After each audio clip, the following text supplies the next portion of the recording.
Right, we're gonna get started. Welcome in everybody. Hi DJ, hi Kitten, hi Puma. Puma's excited for Ace Attorney. I'm excited too.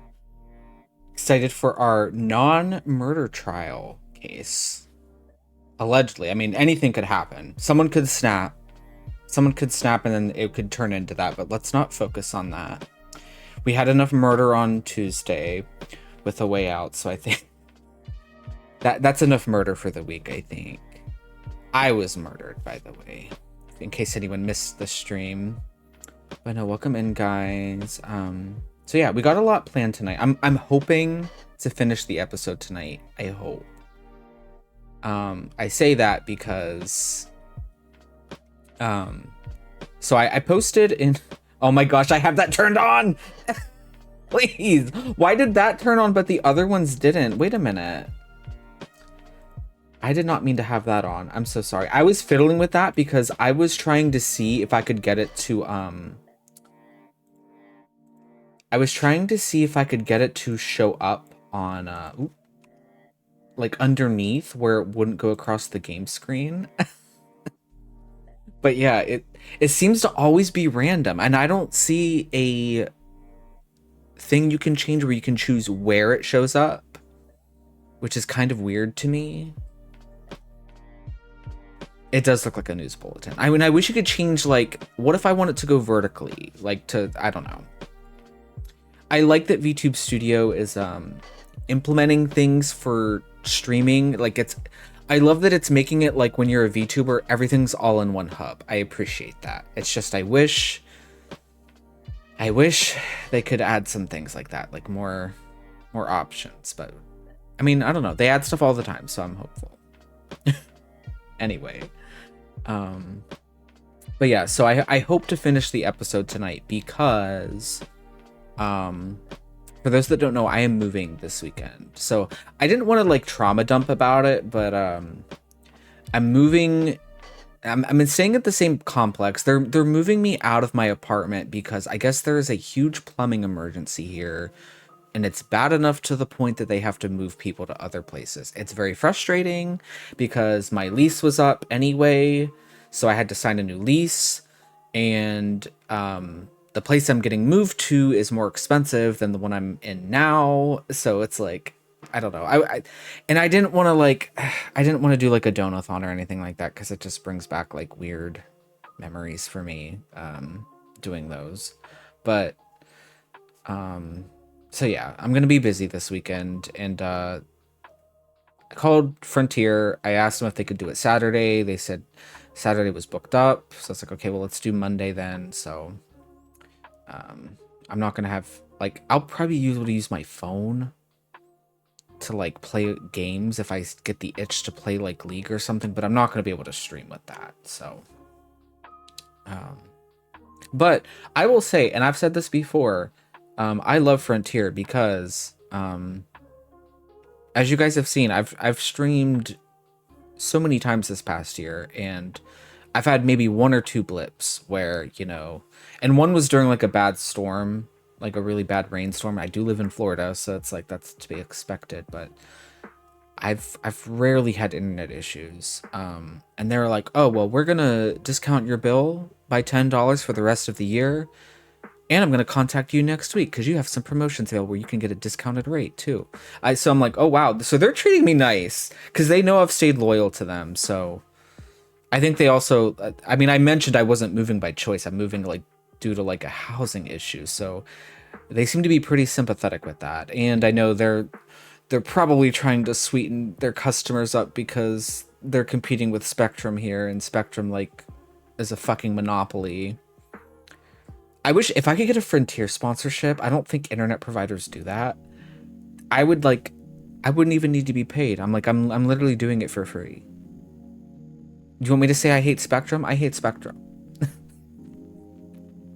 I don't even have them, but I know so many people that do and they don't like it. So, and that's the only options I have here. So, but yeah. It's a minor inconvenience, but I should say that everything, because I mean I have to keep working. I'm probably gonna lose some hours on Monday, but Tuesday stream should be back to normal, I would imagine by then. I considered even doing like a small stream tomorrow. It's just not gonna happen, I don't think. I'm gonna be too busy moving stuff, I think. But that's okay. So we are just gonna get like right into it, I think. Because I do want to finish this, hopefully. I say that cautiously optimistic, because that tutorial episode was kind of longer than normal. Not that I'm complaining, but I also want to use this chat thing I have up today, I think. Yeah, let's go ahead and pull up some Ace Attorney. Yeah, I do want to take a moment. I don't know if I said this or not, but I do want to take a moment to, and thank you for the guys that have, I shouldn't say guys, but people who have, you know, stuck around with me through thick and thin. Like, I know like my viewership wanes. Streaming is kind of hard. Retaining an audience, I will say that. I really appreciate the people that stick around no matter what I'm playing. As a variety streamer, I should say. I don't know. I don't say thank you enough. And I do appreciate the people that come here day in and day out. Even if it's just to say hello, you know. Because I often lurk in a lot of other people's streams. I might not chit-chat a lot, but I'll still like come by and say hey. Just so you know that I'm there, you know. And I appreciate the people that, you know, that have stuck through with me through the name change, through everything else. Like, I don't know. I appreciate it. Anyway. We are mid-case. We're still like kind of in the beginning.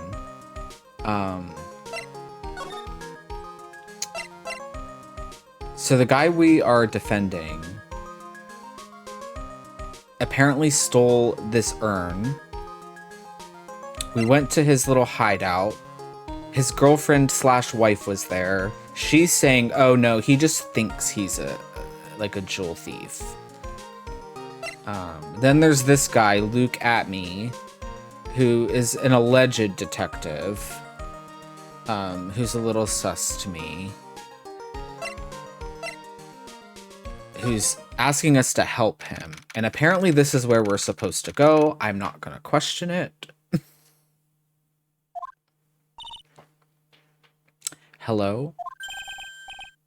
Well, well, how lovely it is to see you again, my dear. Oh, great. Here he is. Yep. Speak of the devil. Welcome to my abode. Relax and soak up the atmosphere. We're actually kind of... Shush! Silence! Hee. Precisely as I expected. What is? Zavari. The truth... What does Zavari mean? The truth has once again been elegantly revealed to me. A lawyer and a spirit medium. Am I correct? I mean, yeah, we literally spoke like 5 minutes ago. I think we've already been through this. So my estimation was correct. Zavari, how truly elegant. Now then, what can I do for you? You mentioned before that you were on guard duty all alone last night. Precisely, this is my 5th encounter with my archenemy. I refuse to allow anyone to interfere with the rightful pursuit of my prey. I heard you've been after Mask to Mask since his very first theft. Yes, my dear, I see you've done your homework. In his very first heist, that vile thief pilfered the famous jewel, the Tear of Emanon. I feel like since Tuesday, I don't know, it's kind of weird that I'm playing 2 different games about a fucking jewel being stolen. That's weird to me. I first encountered him in the museum's sacred hall, the crime scene itself. Based on Zubari, which means frankly or decisively. Interesting. So is he making up a word that sounds like that word?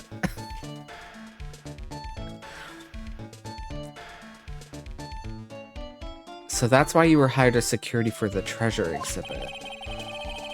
I'm pretty sure he said that Adrian Andrews hired him. I can see him saying Eureka. Yes, I borrowed some equipment from Lordly Taylor and set the perfect trap. You must mean the security camera. But I thought you were watching the area yourself too. So how did Mask to Mask manage to steal the urn? Courtesy of the Googles. That's the $1,000,000 question. What is Damask's modus operandi? Which I think I said wrong, but we're not going to talk about it. Mr. Atme, did you know about the sacred urn? I'm interested in only one thing, my dear, and that is Mask to Mask. Sacred urn, that has nothing to do with this case. But wasn't that what Mask to Mask stole this time? I am a hunter, sir. The urn was nothing more than a lure to catch my prey. Do you yourselves remember the shape of the individual peanuts you throw to pigeons? I don't think I like this guy's attitude, Nick. Well, anyway, it looks like he doesn't know about the urn. Or he's lying. He's probably lying.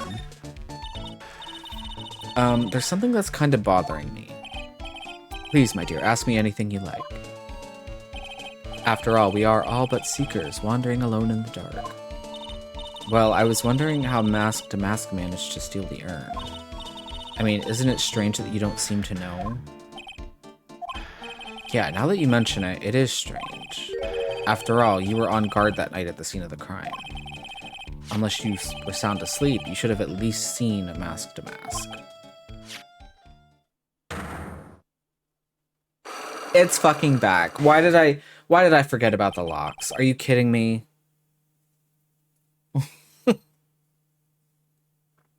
No. It's a psyche lock. Psyche lock.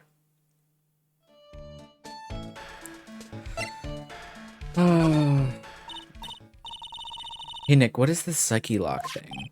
Oh, they're gonna pretend we don't know about it, I guess. Well, your Magatama lets me see when people are keeping secrets. By breaking their mental locks, I can find out what those secrets are. What? This Magatama has that kind of power? Maya, you're the one who gave me this Magatama last year. Well, it's true that this Magatama is a prized Fae family heirloom, but Hurley was the one that actually imbued it with spiritual powers, right? That's why I don't really know much about what it can do. This is the woman that's going to take over the Korean channeling school someday.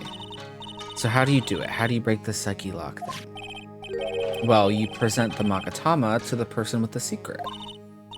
Cool, I can't wait to see it in action. Come on, try it out. Oh boy, I think the future master still needs to learn how to be patient. Well...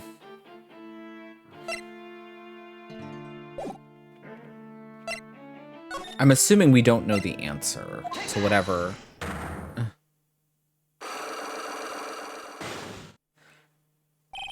Yeah, they assume we haven't played an Ace Attorney, but that's fine. Detective Atme, you were standing guard at the scene of the crime. There's no way you didn't see Mask to Mask commit the crime. Well, now I can hardly see why you're so positive about that.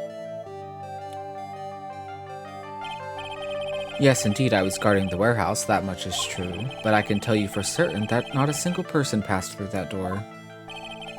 I'm not sure why, but this Atme guy is lying through his teeth. I know, I'll show him some proof.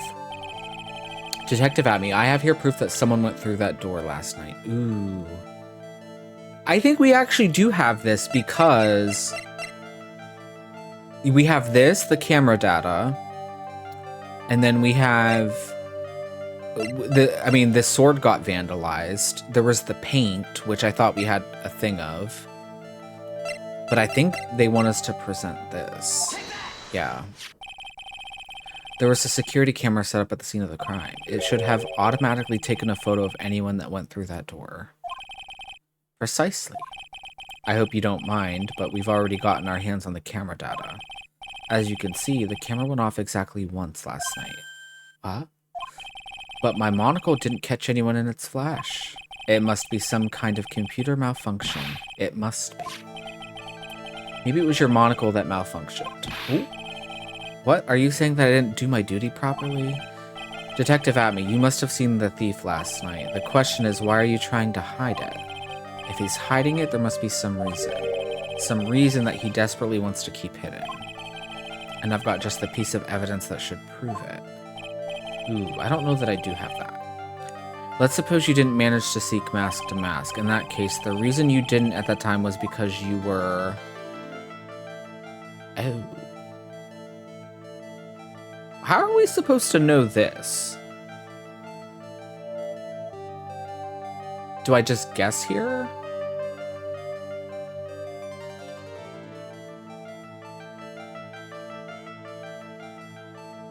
We'll just go with the first option. I'm afraid that making a guess is not enough. Time to put your money where your mouth is. Show me your evidence. Okay, so we don't have evidence on that. Yeah. I don't think I have enough evidence yet. I should investigate and gather some more clues before I try again. So maybe let's go back to the exhibition hall. But how would we know if he was asleep, unconscious, or using the restroom?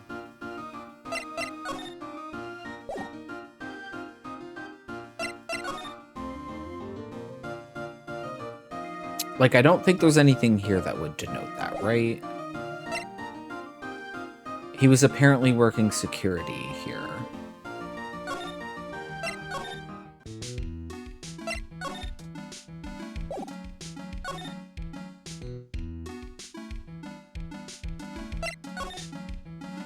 Like, there's this paint. See, we examined all this already. But it's showing as if we didn't. It looks to me like it's been dry for several days. There's something suspicious about this paint mark. The bottom left part of it is shaped oddly and it's shocking pink. I don't see how the color of the paint is in any way important. When we were here with Ms. Andrews last night, the statue wasn't where it is now. Yeah, it was right next to the door, wasn't it? Well, if someone moved it, it was probably the criminal. Maybe he didn't like being watched by Mystic Amy while he stole the urn. Hey, cut it out. You're giving me the creeps with that kind of talk.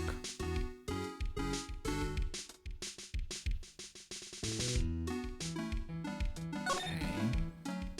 There's the bent sword, which again, I thought we already looked at all this stuff. That pathetic looking wooden box. Ah, that's the box that had the sacred urn in it. Don't touch it. There may be clues to the thief's identity on it. I worked so hard to make that box. You made that poor excuse for a box, Maya? What's that supposed to mean? And I was so proud of it. Poor Maya. Maybe it'd have been better if Mask to Mask had taken the box too. According to the computer data, someone did in fact go through those big doors last night, right? Yeah, I guess so. The shutter did go off once, you know. I wonder if that detective brought this camera in with him. Good question. Let's take a look at it. Huh, it says property of Lordly Taylor on it. So it's borrowed. Kind of strange for an ace detective, don't you think? So he's lying about that. There's the broken sword. I'm really starting to like this thing. It's so cool looking. I'd like to strap it to my waist and walk around town like a samurai. Careful, Gumshoe will lock you up and throw away the key if you're caught. Alright. So let's see here.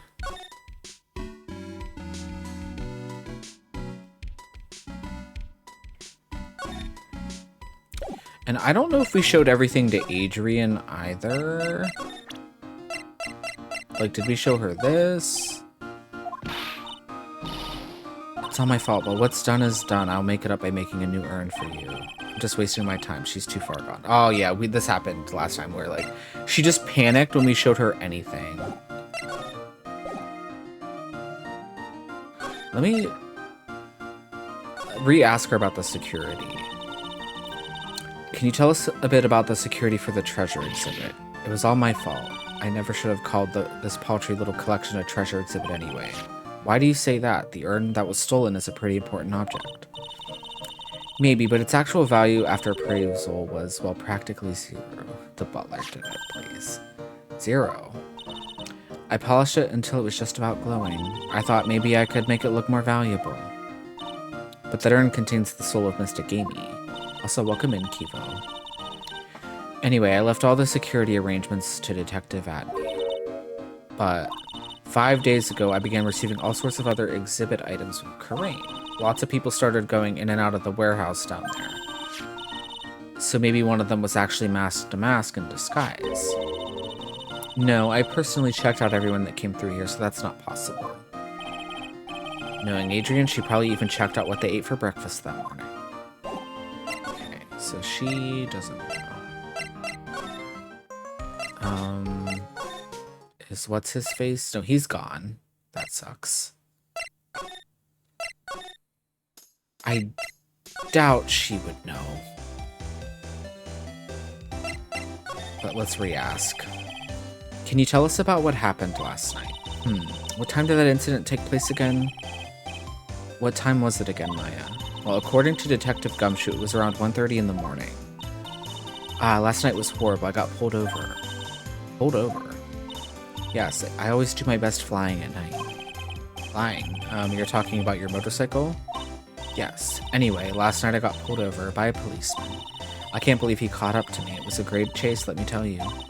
When he finally caught me, the poor man was as white as a sheet. It was about 3 in the morning when I finally got home. Sounds like she's got an airtight alibi.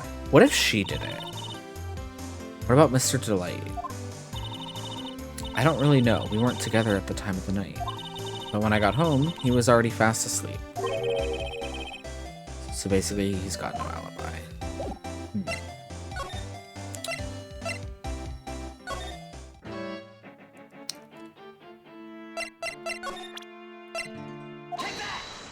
Oh no, I guess we try this again.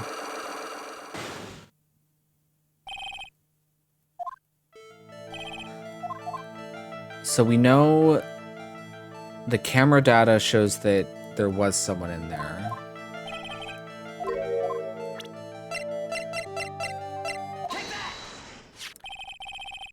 But how do we prove that he,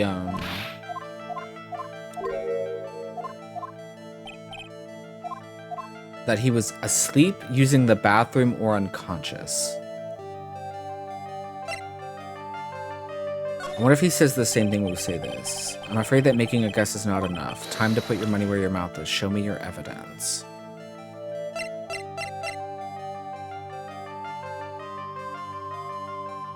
This was moved. And this was bent. But I don't think... May I give you a piece of good advice, sir lawyer? What is it? I guess it's not the same as the theory, not scientifically anyway. You need to go home, take a long cold shower, get a good night's rest, please. Okay.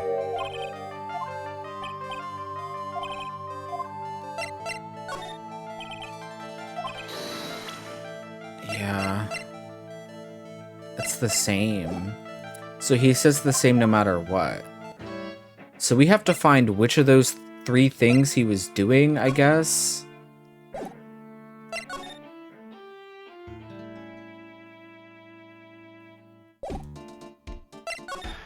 I don't know.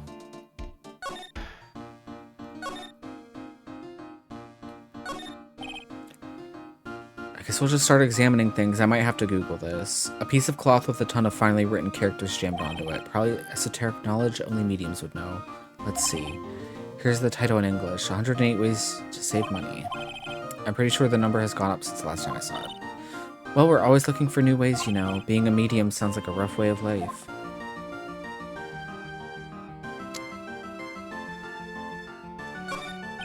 That's probably where the sacred urn was going to be displayed. Yeah, I guess so.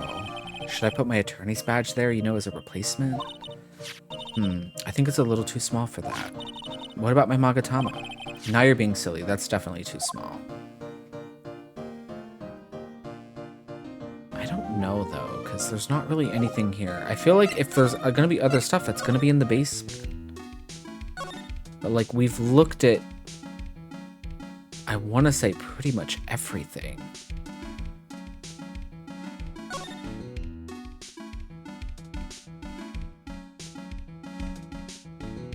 Yeah, like we already looked at the sign. I hate having to do this, but it's like...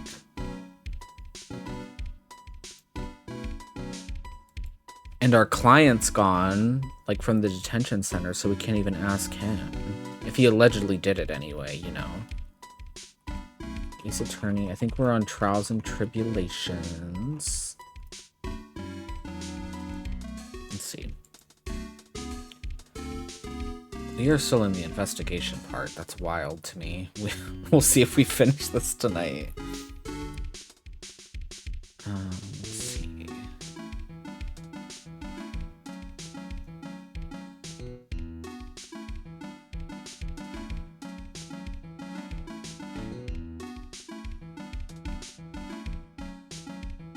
See, how would I... Okay. I don't know. What it's telling me, it's like we would have to literally just guess. I don't know about that. I'm gonna do what it tells me to do. Thank you for the sub, DJ. 13 months. It's wild that... Well, I think there's some people that have... Still... No, because you're one of the, like, founder badge people. That's such a long time.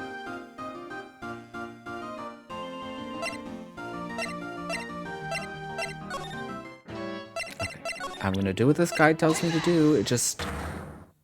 I don't know how we were supposed to know this without just randomly guessing.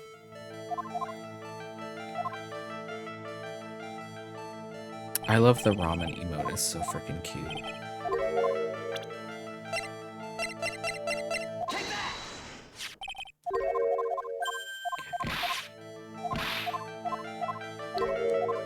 Okay. So apparently you were unconscious. I actually, like, I wondered about that, if that was even an option. Like, how, like, a lot of, like, older streamers...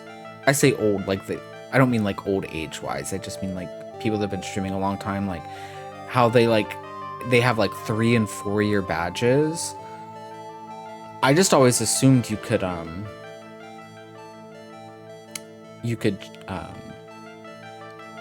pick what you want, because like a lot of them, like, they transform into other things, but I guess not. That's wild to me that you can't, though. Do you have to have the founder badge then? Is that how that works?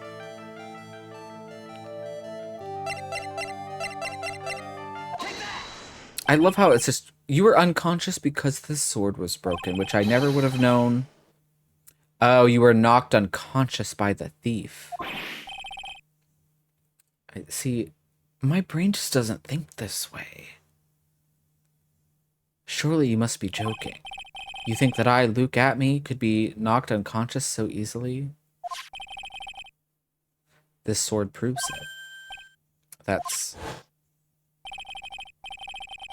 Before the theft, this sword was in the hand of the statue of Amy Faye. Also, I mean, this is kind of random, but, like, I wish they didn't do the freaking streams while I was working. But, like, the Twitch guy, God, I can't remember his name. Whoever the CEO is. When he does, like, those official, like, Twitch chat things, like, he answers... Oh, like, I will give him some credit. He does answer most of the questions. Even, like, the ones that were, like, people are just, like, straight up just complaining.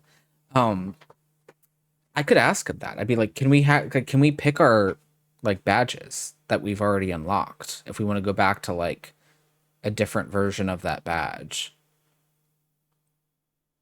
I'm sure he'd give us, like, some weird technical answer for that, but I just don't see why that's not an option already.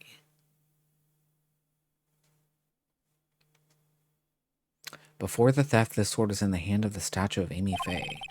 Furthermore, at that time, it was not bent. See, I didn't think about that. The sword was bent, so obviously it was used as a weapon. There's only one explanation. You were struck on the head and knocked unconscious by this sword. Well, detective, how about it? I'm impressed. You truly are an ace attorney. So he was embarrassed. And I got my health back. I can't deny that there may be a small hint of truth in what you say. So you were knocked out when the thief first clobbered you? Clobber. What an ugly way of saying it, but I suppose you could put it that way. He said it. He said the thing. I'm just gonna play games where they say the name of the game. I guess we have to find a way out. The coward struck at the precise moment that I turned to look at the computer. So you never noticed that the thief had entered the warehouse? No, the coward must have wormed his way in through somewhere besides the door. Perhaps the air ducts or the sewer pipes. Then my arch nemesis struck me on the head from behind with this gruesome item here. Ouch, Mr. Atme should have his poor head examined. You can say that again. How could he have underestimated the thief that badly? I guess this really is a Final Fantasy 14. Oh my god. Can you believe?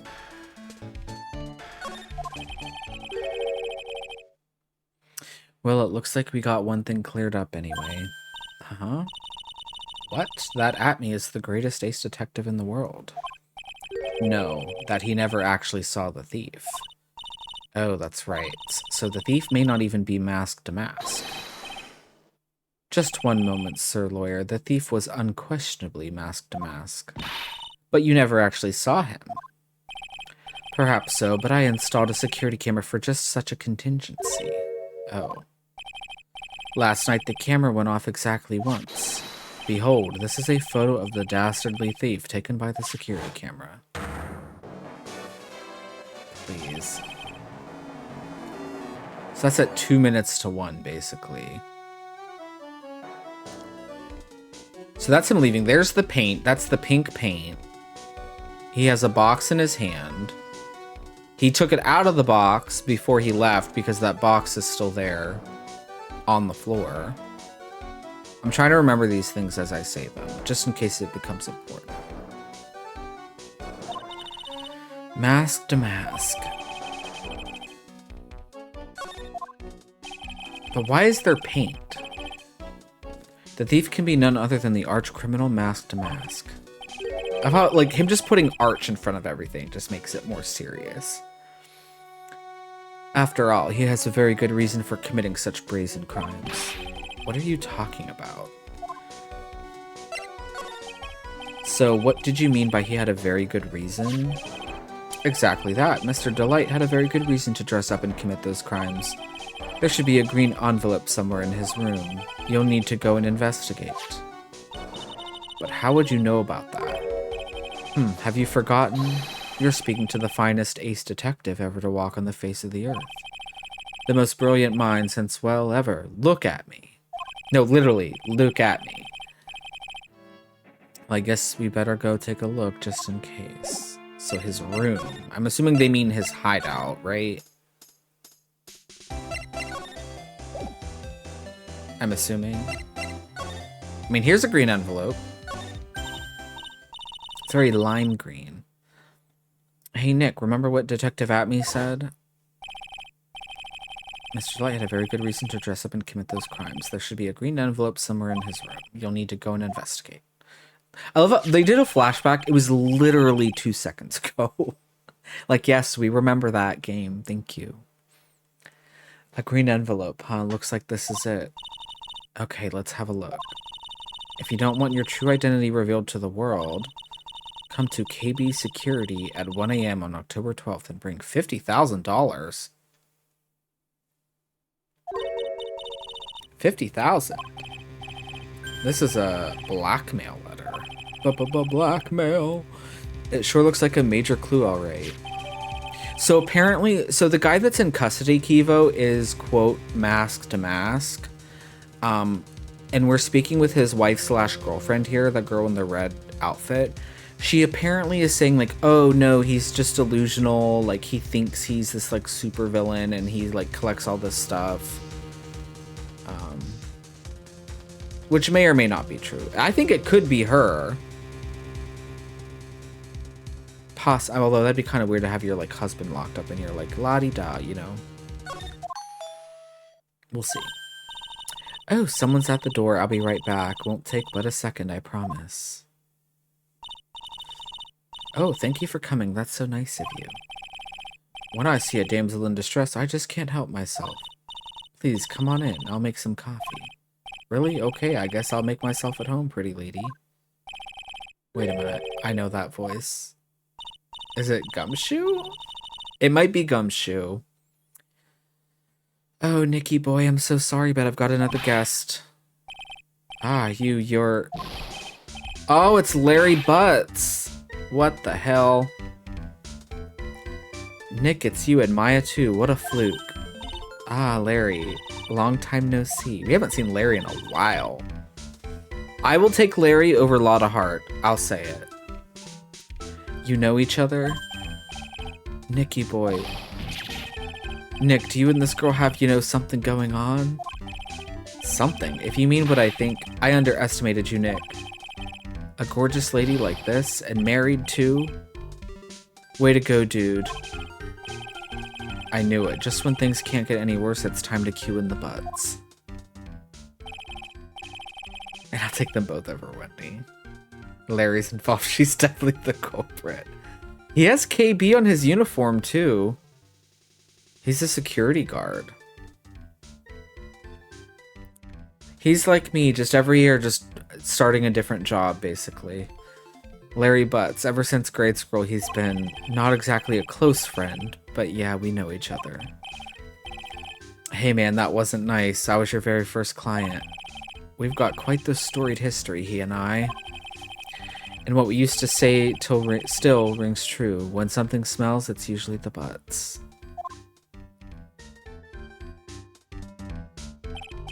Hey, come on now, you're embarrassing me. And in front of this pretty little thing here. Larry, she's married. So you two are old childhood friends, I see. That's so sweet. You two go ahead and catch up on old times. I'm gonna go check on my bike. I like Desiree, though. Even if she... Honestly, if she's stealing, good for her. Nice girl, that Desi. So how you've been, Nick? Too busy if you really want to know. Because people keep murdering each other.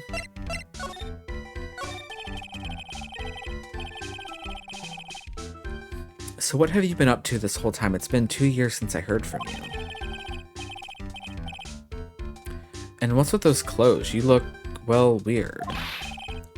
Hey man, that's uncalled for. This is my uniform from my part-time job.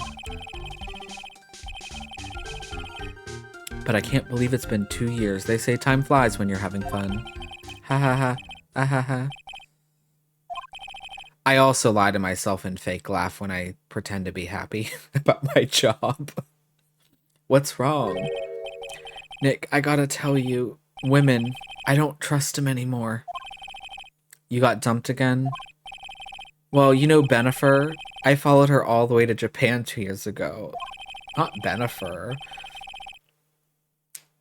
That's where I met the famous Caddy Tom, and my whole life changed. Benifer, Caddy Tom? I never heard of either of them. Anyway, dude, Caddy Tom chose Hollywood over me. Can you believe it? Are they trying to, like, mash celebrity names together? Because there was, Tom Cruise and What's-Her-Face, and then there was Jennifer Lopez, and wasn't it Ben Affleck? Again, remember, this game came out technically, like, 10 or, like, 20 years ago. Those celebrities were, like, you know, well known at the time. Sounds like you had quite the adventure. Women. They're so... Oh. But you're different, Maya. You're not like the rest. Looks like he's still the same old Larry. So what are you doing here anyway? Huh? What do you mean by that? I'm just a natural-born nice guy, that's all. Well, actually, I picked this up last night while I was working. A wallet? You say you found this last night? Yeah, it had a driver's license in it, so I figured I'd just return it myself. Ooh, Ron's wallet. Found by Larry at his part-time security jobs company building. Night of the crime. Interesting. Hang on, let me see that for a minute. I knew it. Desi's picture is in here. Yeah, I guess he really digs his wife, huh? Hey Nick, it's not what you're thinking at all. No, I'm pretty sure it is. You haven't changed a bit. Aw, no way, man. I mean, she's a married woman. That's just bad news. He really is here just to check out Ms. Delight. So you said you found it at your job, right?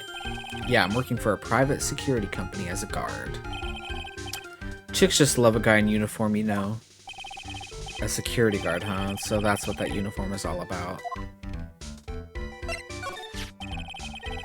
So what time was it when you found this last night? Huh? Why are you asking that? Trying to see if I've got an alibi? You're not the one on the hook for a crime this time, buddy. I guess it was around 1 a.m. in the morning on the first floor of our company building.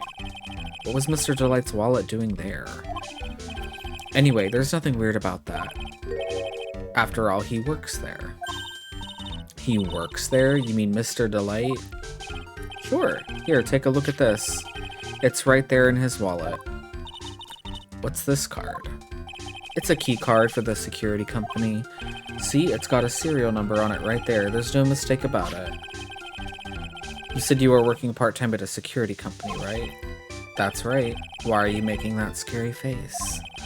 Security company, huh? Something not quite secure about Larry working there. I need to find out as much as I can about this key card.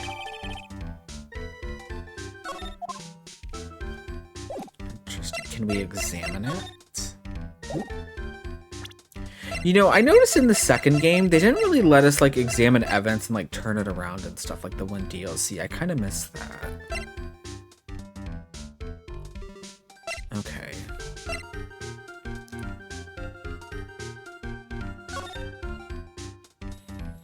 So this is the blackmail letter. If you don't want your true identity revealed to the world, come to KB Security at 1 a.m. on October 12th and bring $50,000. If you don't, I'll take that red diamond you received the other day instead. That's weird. Was this written to Mask to Mask, or was this what he was writing to the person he was blackmailing? Was he blackmailing our client? That's kind of weird.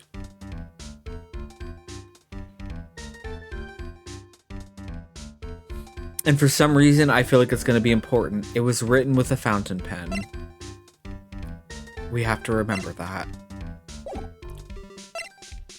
But now what? Do we go back to him because we had the envelope? Oh, I guess not. You told me to go get the envelope and now you don't want to talk about it? I'm sorry I can't be more helpful, but I have no interest save that of finding evidence against my arch rival. This is evidence! It's okay, Nick is just a bit of a piddling evidence hog. That's his defense style. A piddling evidence hog, you say? In that case, I'd simply be wasting my breath. Yeah, I guess you're right. Thanks, Maya. Why couldn't you have said I was a rival and not a piddling evidence hog? And I'm assuming he doesn't care about those. Let's see. Is he back at the detention center? Nar. Let's go back to here, maybe?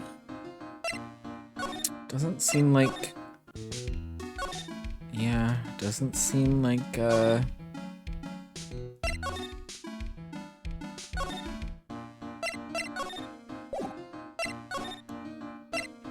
mean, unless we'd have something to show Larry.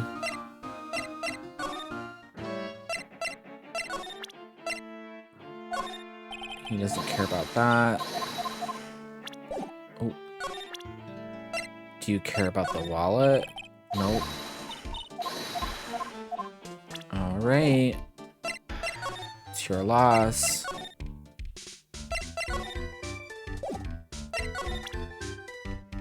Is there anything we can present? I mean, this letter does mention the job he works for.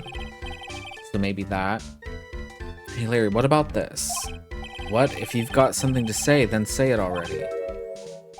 Huh? A blackmail letter? Do you know anything about this?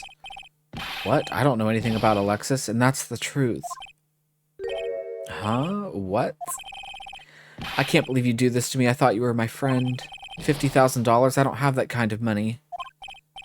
No, you don't understand. This blackmail letter was sent to Ron Delight. Man, you scared me. I almost had a heart attack, you idiot. Wait, I'm the idiot? Man, I was totally confused because it says KB Security right on the envelope. Yeah, so what?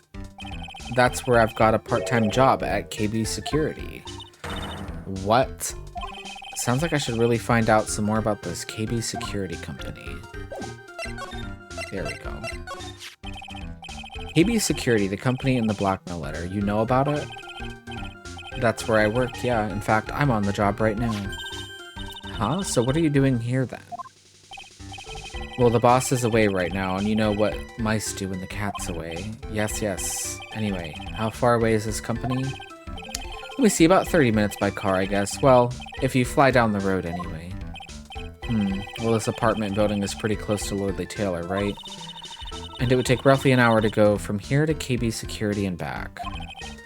If Rondelite was at KB Security when the robbery occurred, then, well, then he couldn't have stolen the sacred urn. Well, we know that. Are we going there? Or no?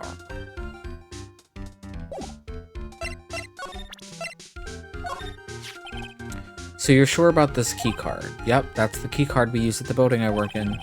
According to the serial number, this one is for the CEO's office. You need it to get into that room, and every time you use that card, it leaves a record. It leaves a record. Yeah, it tells you exactly who entered the room and when. Larry, I need that data. Whoa, slow down, man. Sorry, but that data is off limits to outsiders. If I lost this job, I'd never have a chance with Desi. It's times like these when I wish lawyers weren't so powerless. Okay, we got that information. Hey, Nick, your phone. Oh, it's Pearl! Hello, is this the right residence? Ah, Pearls, where are you? I thought I'd go to Lordly Taylor to try to find some more clues, but I'm afraid I've gotten lost. Oh no! Give me that phone, Nick. Pearly, where are you right now? I was walking along and I found myself in front of that person's office. That person? Who? That person who doesn't act his age and always says Zavari when he's excited. Luke at me, Ace Detective. Okay, stay right there. We're coming to get you. Alright, I'm a little scared. Alright, let's go, Maya. Wait a second, Nick. What? That phone call just now sounded like a real cutie. Another one of your special friends. Okay, prison. She's a little child. Say goodbye to Ms. Delight for me, would you, Larry? Jesus Christ. Prison.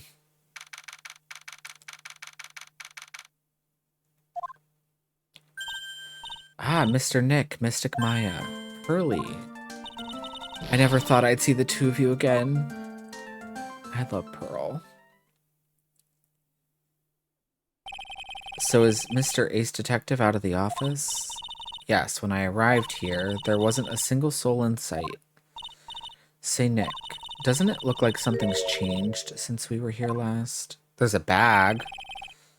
Now that you mention it, I don't remember this being here. This bag, I'm sure it wasn't here before. It looks quite full. I wonder what it could be in here. Hey, Nick, come on, open it up. Hey, wait a minute. We can't just open his private property. Don't be such a fuddy-duddy. This is an important investigation. That's true, and truth be told, I have to admit I'm kind of curious. Well, what's in there? Hang on a sec, I'm taking it out right now. Whatever it is, it feels kind of hard and smooth. Well, hello there. He's here. What? What are you doing, Sir Lawyer? I'm shocked to see a servant of the court ignoring the law so flagrantly. So flagrantly, not fragrantly. I'm really sorry, Maya made me do it. Nick, I can't believe you. A gentleman never uses a lady as an excuse for his own poor behavior. The real question is, can you afford to waste time lollygagging about here? What do you mean by that? Perhaps I should make myself more clear. Tomorrow's trial, Zavari. Shall we say the figurative? Sir William will be dropping his panties before lunchtime. Wow, Nick, sounds like it's going to be really exciting. What? What's going to happen at the trial tomorrow that's so dramatic? Do you know what your biggest mistake so far has been, Sir Lawyer? It was becoming a lawyer in the first place. Is right. That certainly does sound like a big mistake, Mr. Nick. Tomorrow will be a day to remember. I, Luke Atme, will take the stand. And then, Zavari, my testimony will prove to be the undoing of the lot of you. Yes, all of you. I will unmask you as the thief's co-conspirators. Conspirators? You're quick on the defensive, I see. However, it is not I that is your greatest enemy. There is a far more dangerous threat that you will face during the trial. What are you talking about? Sir Lawyer, if you truly are who you say, I'm sure you've heard of him. His name is Godot. Oh yeah, the coffee guy that everybody loves. Godot. There's a new prosecutor. You have taken a step down the path of foolishness. To try to defend a career criminal who deserves nothing less than the death penalty. Hey, last time I checked, no one knows for sure that Mr. Delight really is Damask. My dear lady, times may change, but people sadly do not. Well, you will understand this when you are more mature. Let's ask about Godot. So who's this Godot person? It's not surprising that a spirit medium has not heard the name. Godot, the prosecutor whose equal cannot be found in this country, but in heaven. Godot, a legend or myth, men pin a lifetime of hopes on the chance to simply meet him. Prosecutor Godot. But the best prosecutor in the country isn't Godot, it's Mr. Edgeworth. Isn't that right, Nick?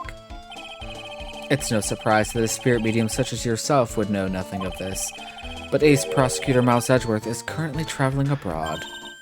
Huh? In fact, it was Mr. Edgeworth who acknowledged Godot as the best in this country. And you agree with that? Most certainly. In fact, you could call him the Luke Atme of the prosecutor's office. Well, that's good to hear. The prosecution has a fighting chance tomorrow.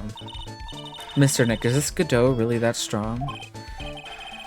I seem to remember hearing about someone like that. Not surprising, some people spend their entire lives idly waiting for his appearance. It looks like we're done investigating for the day.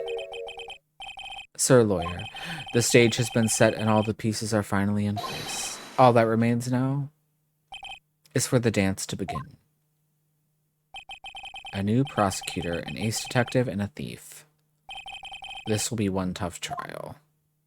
I will say, it's very different. I will say. But I'm very curious.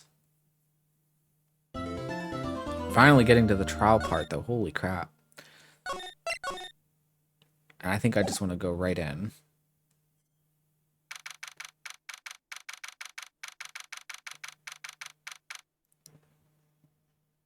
Okay. Hey, Nick. What is it? Is something wrong? Nah, but you did see all the people here. It's crazy. Oh, so check out the Mask to Mask Glossy I bought. I want to check something. Why are they showing us this photo? You bought this where? From the little tents in front of the courthouse. They have all sorts of things for sale. You know I'm a sucker for this kind of stuff.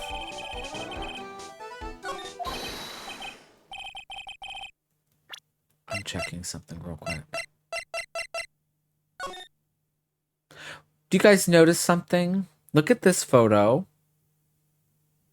And then look at this one that we just got.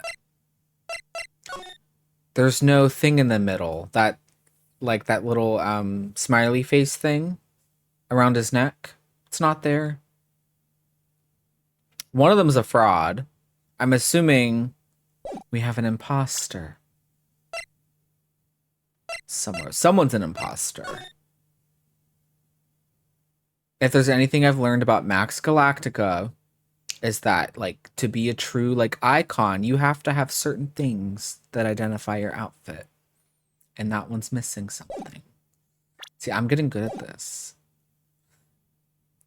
I'm guilty. Throw the book at me. Who's screaming like that? Oh, Mr. Wright, you made it. Although he doesn't have that thing on his thing either. Very interesting. Yeah, I did, but it doesn't look like things are going to get any less ugly for you. Because I did it. I'm the criminal. Me, me, me. Ugh. He's at it again. I sent the calling card to Lordly Taylor. I admit it. But you don't have the sacred urn, right? Well, that's true, but that doesn't mean that I didn't commit the crime. Normally when I say, of course you didn't, I'm being sarcastic, but you? Yikes. Hey, at least you didn't fucking kill somebody. Anyway, I admit that I'm guilty. So make sure that they give me a guilty verdict, please. Oh, there you are, Ronnie. Bonjour, sweetie. Oh, Desi, honey. Bonjour. Well, actually, I don't really know why I should be speaking French to you at a time like this. Leave it all to me, Ronnie. I swear I'll protect you. Well, you see, actually, the thief is me. Can I tell you something, Nicky boy? I can guarantee that my Ronnie is innocent. If he's declared guilty, I'll be ever so cross with you.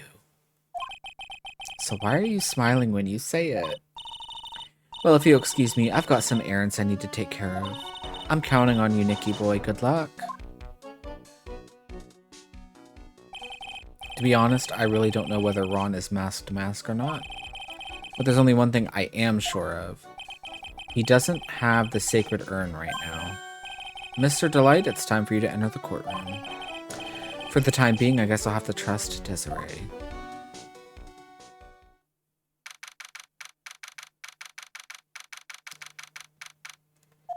And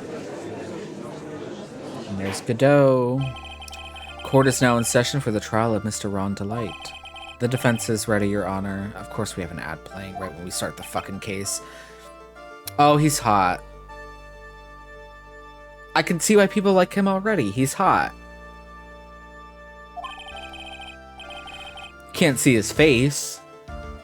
What about the prosecution? Are you prepared to... What a stupid question. What did you say? Fine, let me ask you then, Your Honor. Are you ready? Are you ready to pass judgment?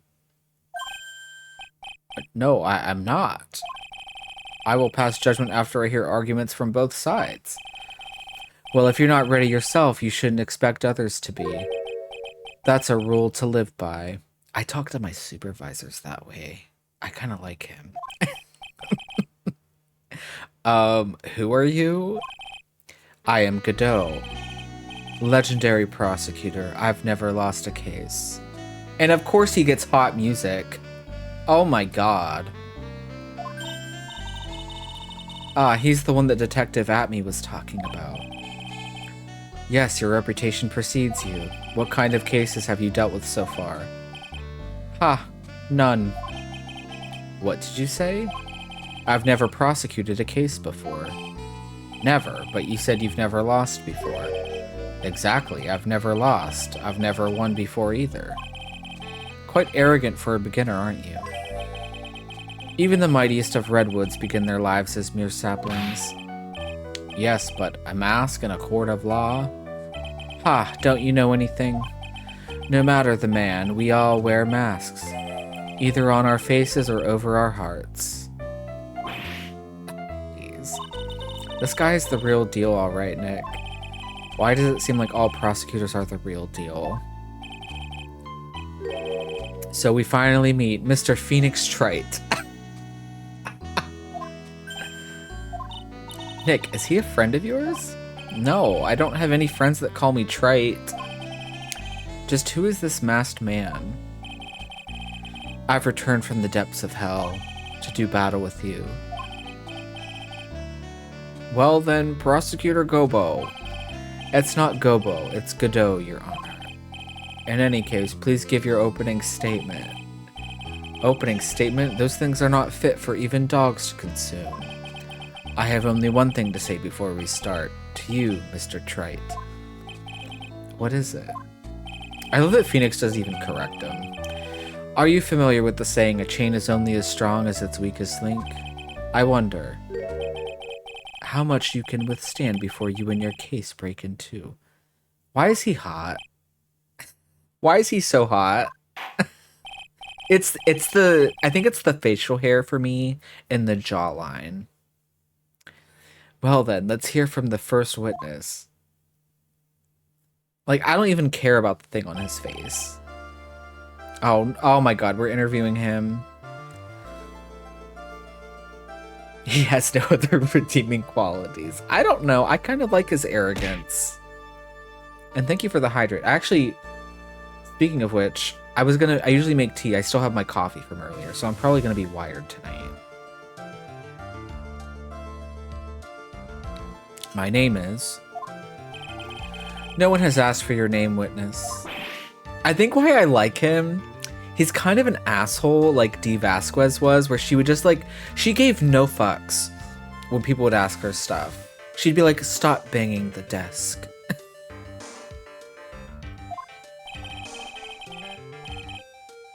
The important thing is what you know, that's all. Start talking, we're listening. Yes, sir. I have to message Cherry. I have to. She's like my friend that like is like who I go to about anything Ace Attorney. I'm just gonna say in all caps, why is Godot hot?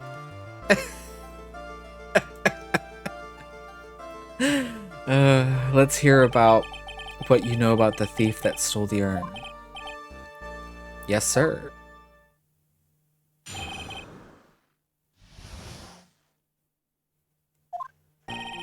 Mask Damask is a master of thief that first started his crime spree 6 months ago. He's so confident that he sends his calling card before he even commits the crime. This was his 5th heist, and as usual, he sent a card on to Lordly Taylor. His pattern is to always go after only the most precious art pieces. That's why we're sure it was Mask Damask, sir. It fits his MO to a T. Although, speaking of which, if he only goes after, like, expensive things, Adrian did say they appraised the urn and they had it in red text that it was practically 0. So that tells me, obviously, I mean, that's like another hint that it wasn't really him that stole it, it was someone else.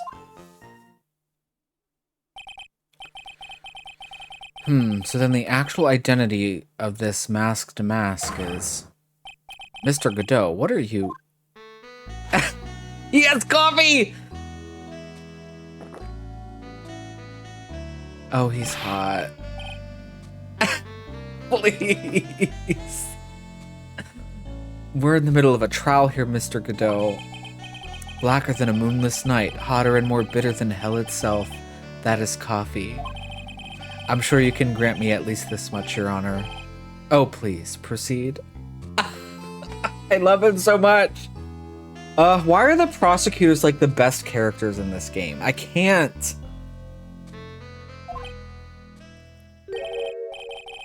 Very well, it's only coffee after all. What? You can't be letting him slide this early in the trial. Proceed with your cross-examination, Mr. Wright. Well, Nick, what are you going to do? As long as they haven't brought up Mr. Delight's identity, all we can do is show that it wasn't Mask Damask who stole the urn. Alright. Okay. Mask Damask is a master thief that first started his crime spree 6 months ago. Have you been involved in the investigation from the beginning? Yep, nobody knows more about the thief than me, pal. It's true, I'm a Zavari, author on thieves. An author. He's written books about thieves. I think he probably meant to say authority. I love that Gumshoe is really just a textbook himbo. The fact that this guy can slip through even my finger shows how good he is, pal. It's easy when those fingers happen to be butterfingers. So nobody knows more about the thief than you, huh? You got it, pal. Except maybe for the thief's mom, that is. Hi, Usagi. Welcome in. But isn't there someone who knows even more about him than the police? You don't mean Detective Zavari, do you? Who is this person? Zavari? He sounds German. His name is Luke Atney, sir. I guess I shouldn't have made up such a silly name for him. What the heck? I guess he's not all that famous after all. Anyway, it's true that he did manage to retrieve the last item the thief stole. Oh, I see. It seems you're not the expert you claim to be. It looks like the thief is toying with me even now. He's so confident that he sends his calling card before he even commits the crime. Have you seen all of these so-called calling cards? Of course I have, except the person in charge of the treasure exhibit never brought their card to the police. So I didn't see this one until after the crime occurred. That's because Detective Atme stopped Miss Andrews from taking it to the police. Was the calling card that Lordly Taylor received authentic? Well, all the cards have one common identifying feature, but we're not releasing that information to the general public. We're not in the general public, we're in a court of law. But you're absolutely certain that this card is real? Gumshoe can't say it out loud, but I bet he's talking about Mask to Mask's emblem. This was his 5th heist, and as usual, he sent a card on to Lordly Taylor. His 5th heist, and your 5th screw-up, huh? Ooh. Objection, pal. That ain't fair. Maybe you could say I screwed up 4 times. But this last time wasn't my fault. I didn't know about the calling card this time. You of all people should be chuckling about this, Detective Gumshoe. I just want everyone here in the courtroom to know something. If you ever get a calling card from this guy, don't call some stupid private eye. Call your local police right away. Got me? Wow, it looks like he's really got it in for Detective Atme. His pattern is to always go after only the most precious art pieces. Art pieces? Like what, for example? Well, his first target was the famous Tear of Emanon. What's that? Some kind of especially salty teardrop?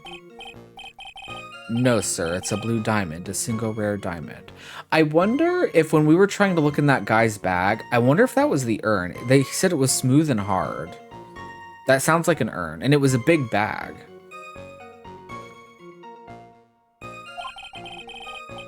Next was the crown of Bangora, you know, the thing you put on your head? After that was the left hand of Hades, and then the portrait of Megina, sir. Detective Atme retrieved the portrait of Megina and returned it to the museum. And the target of his 5th and last robbery was the sacred urn, right? But isn't it difficult for him to dispose of such famous art pieces? Well, we assume he must have some underworld connections. Somehow Mr. Delight doesn't look the type. Yeah, he's a little too sunny to be hanging out in the underworld. That's why we're sure it was Mask to Mask, sir. It fits his MO to a T.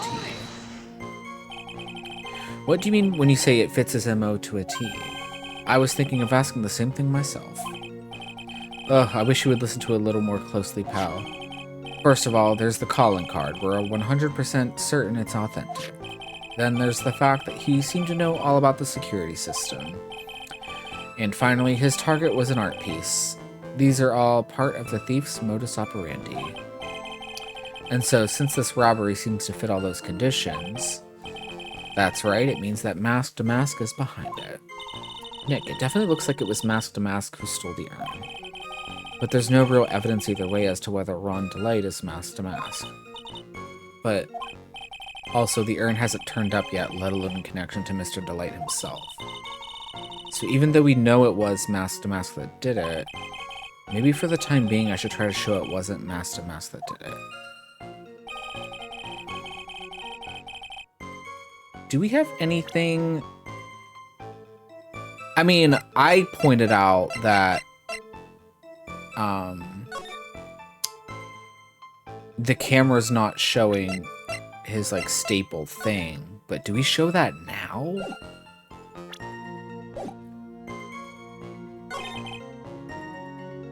Let me check.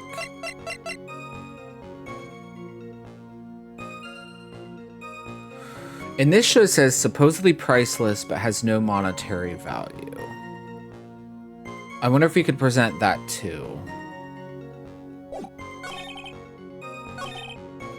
Yeah, his pattern is to always go after only the most precious art pieces. Let's see. Can I ask you a little something, Detective Gumshoe? Just hearing the little in that question is making me nervous. You said that he always goes after the most precious art pieces, right? That's right, pal. But there's one problem. That's not what he did in this case. This supposedly priceless urn doesn't exactly rise to the level of precious art. What do you mean? Nick, how can you say such a terrible thing? No, I meant from a financial point of view. I mean, it wouldn't fetch a good price. Well, Prosecutor Godot, what is the value of that urn? The appraisers I spoke to said they couldn't attach a price to it. And I mean that in the worst sense. So in other words, it was not the kind of item that Mask to Mask would normally go after.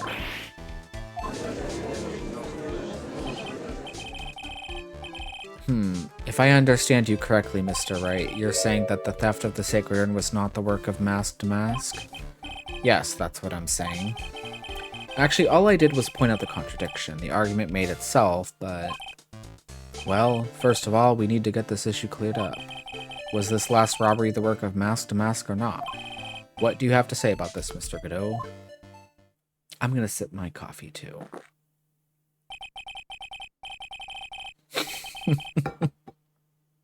This coffee here, it's my own special blend. I call it Godot number 107. I'm trying to decide whether to cut down on the acidity or the bitterness. That's the only thing I've got on my mind right now. Mr. Trite. What? If you're really a man, you should clean up your own mess. Sorry, but I don't get what you mean. If you're saying it wasn't Mask to Mask that stole the urn, then it must be someone imitating Mask to Mask methods, a fake. That is exactly what I'm saying. A fake to Mask? Fake to Mask? That sounds so ridiculous, but I like it. And he has more coffee. Now, before I decide on my coffee, I believe some proof is in order, Mr. Trite. Proof that the person who appeared at Lordly Taylor that night was actually a fake. I think I have exactly that proof. Though I don't approve of Mr. Godot's behavior, his point is valid. Mr. Wright, we're waiting. It looks like I'm going to have to prove it. I need proof that the person at Lordly Taylor that night was in fact fake to Mask. I have exactly that. The proof is right here. This looks like a photo taken by a security camera. But if you look closely, you'll notice something peculiar about it. Ha. Well then, why don't you go ahead and show us what it is? Go on, use this pointer and show us just what about this picture is so peculiar. He doesn't have the thing around his neck, right here. It's right here, of course. You mean Mask to Mask? I have here a piece of reference I would like the court to take a look at. Isn't that the publicity photo?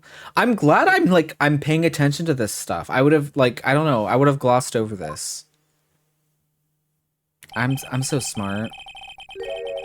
The problem I have with the security camera photo is the brooch on Damask's chest. A breach. Here. Bailiff, get my steed. We need to retreat at once. A brooch, Your Honor. It's a sort of clasp for holding one's cable. A clasp. Oh, I see now. But the Mask to Mask in the security camera photo... Ah, he has no brooch. That brooch is the same as the emblem on Damask's calling card and serves as his symbol. But the thief that broke into Lordly Taylor wasn't wearing a brooch. In other words, this Mask to Mask is a fake. I've been fooled again. Order, it's true, undeniably true.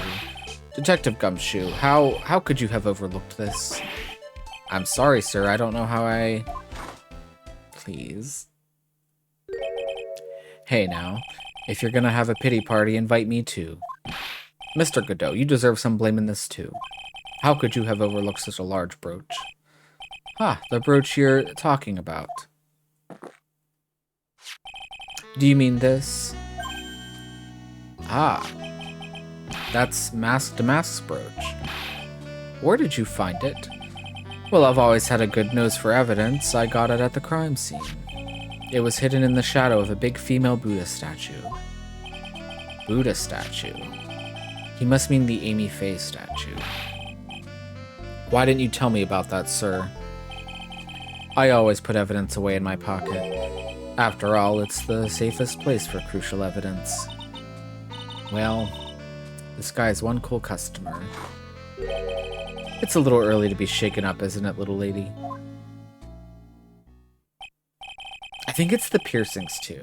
Make him hot. Wait, what? That friend of yours left pretty little hickeys on there, too. Hickeys? Figuratively speaking, of course. I'm referring to Ron Delight's fingerprints. Oh my god. I was like, what? Hickeys on me? What? The defendant's fingerprints are on the brooch? Well then. Order in the court. Mr. Godot, let's see that brooch. I've grown attached to my metallic girlfriend here. Take good care of her. It appears to have been torn off some clothing. There's a little bit of cloth left on the back. Obviously, there must have been a big struggle that night at the crime scene. Uh-oh, Phoenix, we have a problem. Damask brooch added to the court record. Ha, you mess with Godot, and you get burned. He's been playing me like a violin. Well, Judge, I'm about ready to call my next witness. Huh? You're done with me? But I haven't proved anything yet. You've proven your own incompetence. That's good enough. Oh! That doesn't sound good at all. Poor Gumshoe. Bailiff, bring the next witness into the courtroom. Finally time for the ace detective to make his appearance, huh? Ugh, great. 1 second is one drip of the coffee pot. Let's hurry it up. Silence! Now I see, it's all becoming clear. What's clear? Zavari. The truth has once again been elegantly revealed to me. What we have here is a judge and a prosecutor, a coffee maniac at that. Am I correct? Well, yes, that's right. Ha, not bad at all. You're the first person that's ever been able to penetrate my secret veil. Well, Sir Prosecutor, let me introduce myself. My name is Luke Atme, ace detective and rising star illuminating the heavens. Boy, these two make a perfect pair. They'd either be best friends or they'd tear each other's heads off. I've heard that on the night of the crime you were all alone on security detail. You have heard correctly. My specially made monocle is worth more than 100 Detective Gumshoes. If Detective Gumshoe was worth anything, that is. Why was this guy all by himself anyway? There must be some reason, I'm sure of it. Well then, tell us what this special monocle of yours witnessed.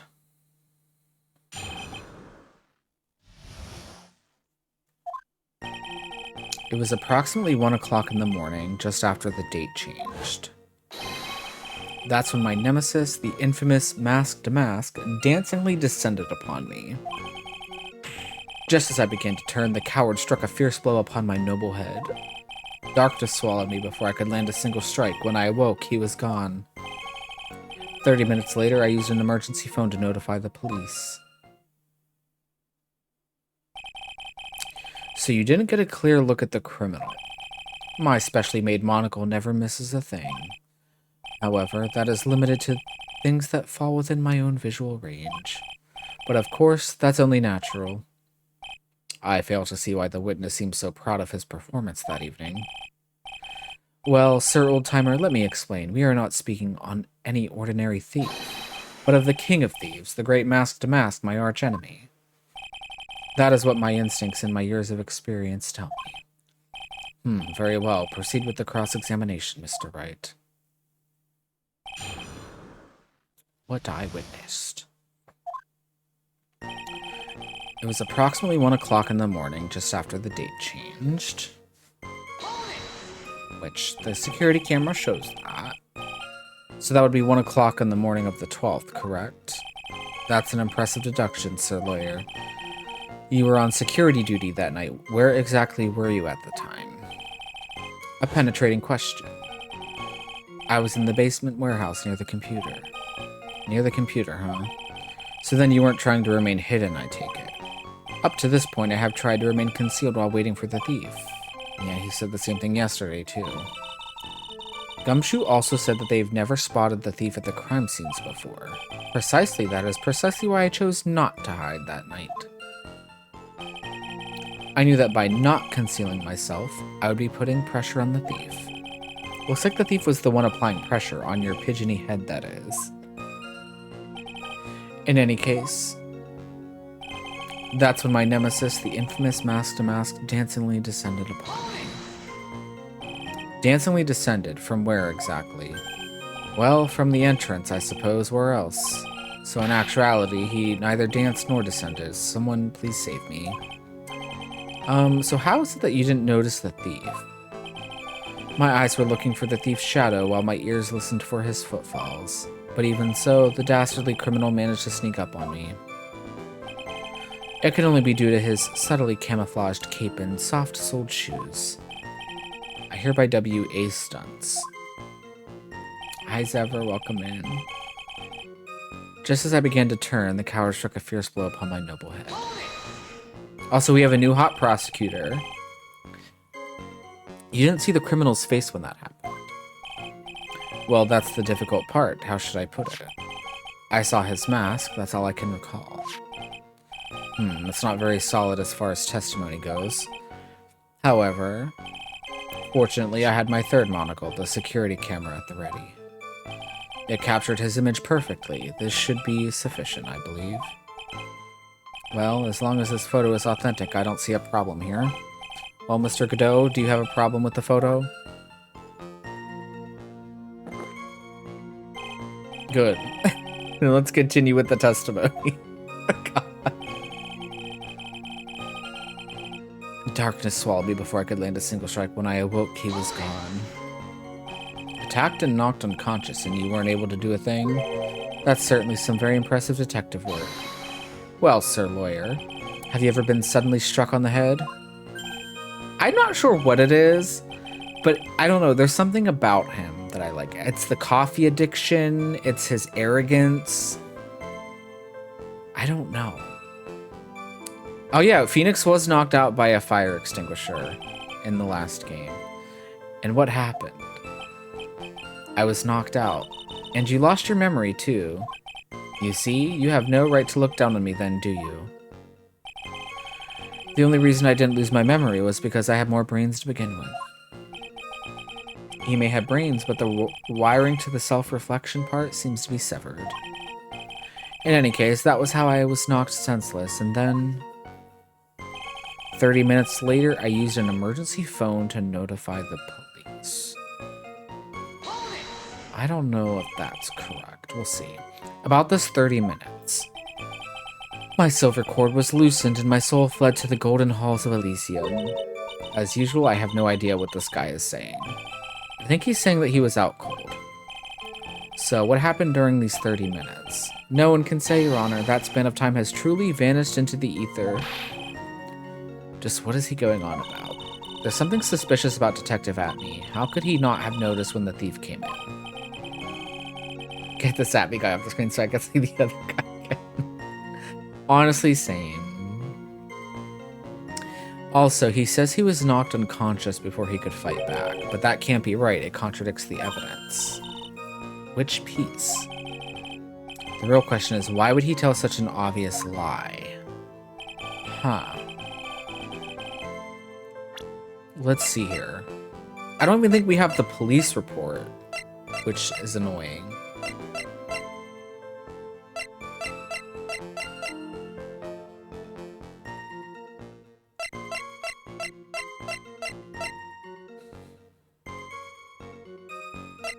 Let me read what he's saying. Okay, it was approximately 1 o'clock in the morning, just after the date changed. He descended upon him. Just as I began to turn, the coward struck a fierce blow upon my noble head. Darkness swallowed me before I could land a single strike. When I awoke, he was gone. I'm missing something here.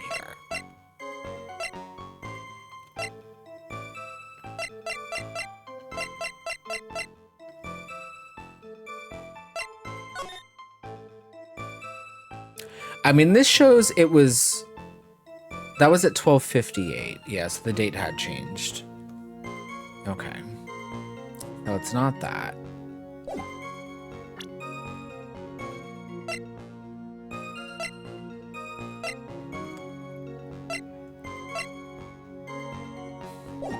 But what do we contradict here? That's what I'm... There's something suspicious about Detective Atney. How could he not have noticed when the thief came in? Also, he says he was knocked unconscious before he could fight back. But that can't be right. It contradicts the evidence. Well, there's the brooch that was ripped off. So that would, I guess, show that there was a struggle. That means he did fight back.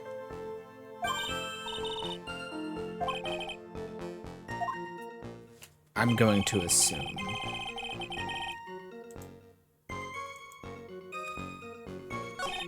Let's see.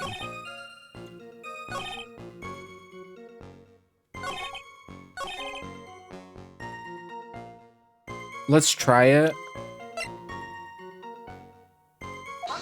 Yeah. Mr. Atney, could you take a look at this with that special monocle of yours? I love how we're turning this against... Like, Godot used this against us, now we're going to use it against him. Aha, this belongs to the criminal mastermind, my arch nemesis, Mask to Mask. It is, in point of fact, Mask to Mask's brooch. It was found on the floor of the basement warehouse. I wonder how that happened. Huh, elementary, my dear lawyer. Obviously it wasn't glued on well enough.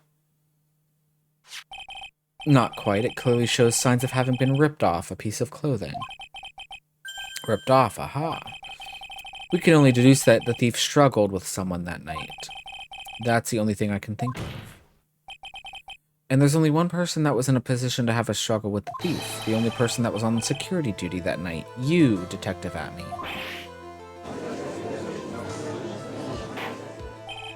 Detective Atney, you must have fought with the thief last night. So why did you lie in your testimony to the court? Witness, giving false testimony is a serious crime. Yes, it is a very serious crime, and every single person that we have cross-examined on this stand has lied. If it's serious crime, sir. No, wait just a moment, sir, old-timer. Don't talk to me like I'm living in a nursing home. I do talk to him that way. I just remembered, Your Honor. I was just confused because I've been dealing with so many cases lately. The true measure of a man is in the amount of work he does. That's what I always say. Nick, you can only handle one case at a time. Isn't that right? You talk too much.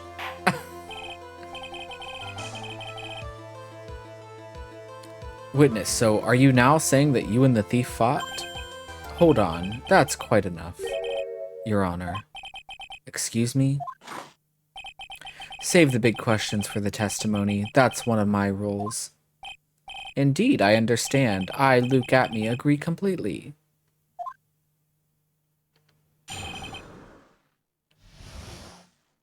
Okay, now we're getting to this part. Indeed, it's true that I looked away from the door for a brief moment. However, Luke Atney cannot be so easily discombobulated. Unfortunately, the thief grabbed a weapon from the side and rendered me senseless. A true gentleman fights only with his own fists, but they were not enough. His first blow struck true, bam, and that's all she wrote. I don't know about that. So in the end, you did catch a glimpse of Mask to Mask? Correct. It was during his third crime that he struck me from behind. I hope the prosecutor loses his mask when he gets mad at something. I'm also curious. I don't know if that's going to happen. It seems that my memory has become a tad jumbled, so to speak. Well, that's certainly understandable. I just picture, like, probably his, like, coffee mug shattering. I myself always get confused about which testimony goes with which case. That can't be good. He's telling us not to talk to him like he's in a nursing home, and then he's telling us that he's forgetful.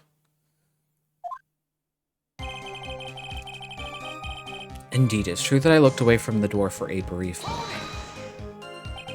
So why did you look away from the door anyway? In addition to the camera, I had prepared a variety of other sensors as well.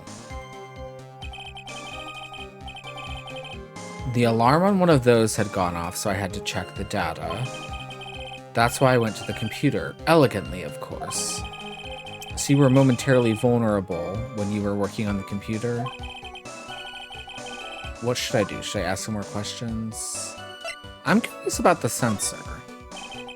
What kind of sensors are you talking about? There are other places in the basement that someone could enter and exit from. There are air conditioner ducts, sewer pipes, and a cat door as well. I hooked up heat-detecting infrared and ultraviolet sensors to each of them. That's a lot of hardware. Was it all yours? Lordly Taylor Department Store was kind enough to provide the monitoring hardware. Naturally, the security camera that took the photo belongs to them as well. In other words, he couldn't have rigged the equipment, huh? Has that cleared up any doubts you had about me, Sir Lawyer? However, Luke Atme cannot be so easily discombobulated. Clearly you were. What does that mean, discombobulated? Young people these days, they really irritate me. They allow perfectly good old words to die until everyone forgets what they mean. Sorry, but what exactly does it mean anyway? Now I've forgotten. What was I saying? Senile! It's better than old people who forget what they were saying 5 seconds ago.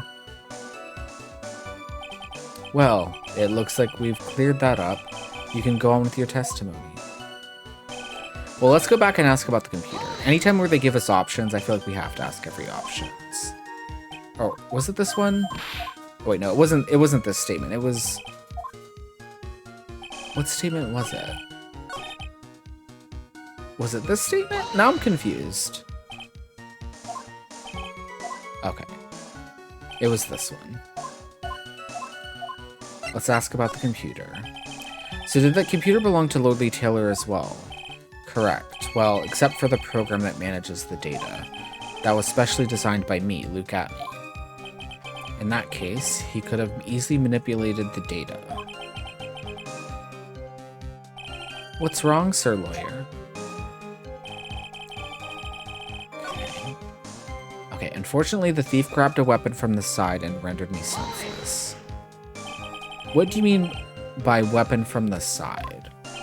Naturally, the thief had no idea that I, Luke Atme, was hiding in the area. He grabbed the sword from the statue that was standing by the door to the warehouse. Sword? You mean the sword that was all twisted like a tree branch?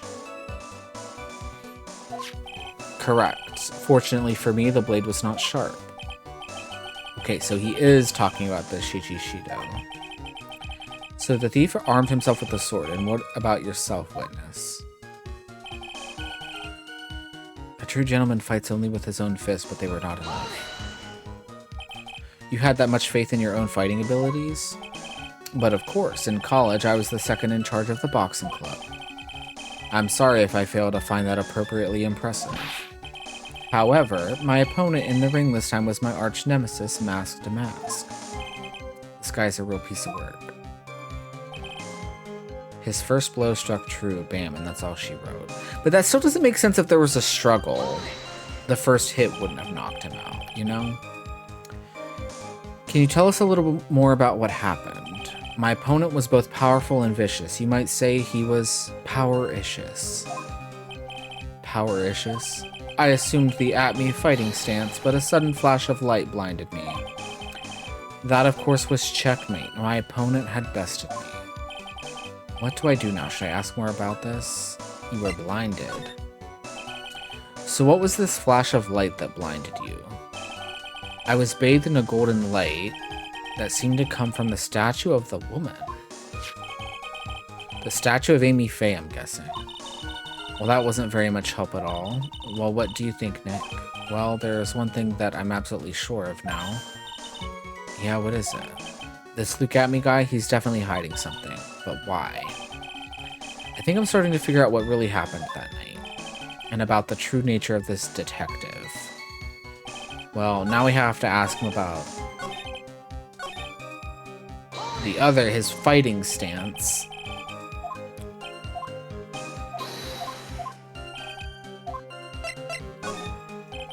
What is this at me fighting style? I'm sorry, but that's a trade secret. I really can't say anymore.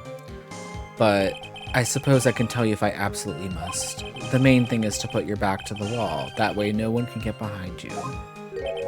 That's it? That's the at me fighting style?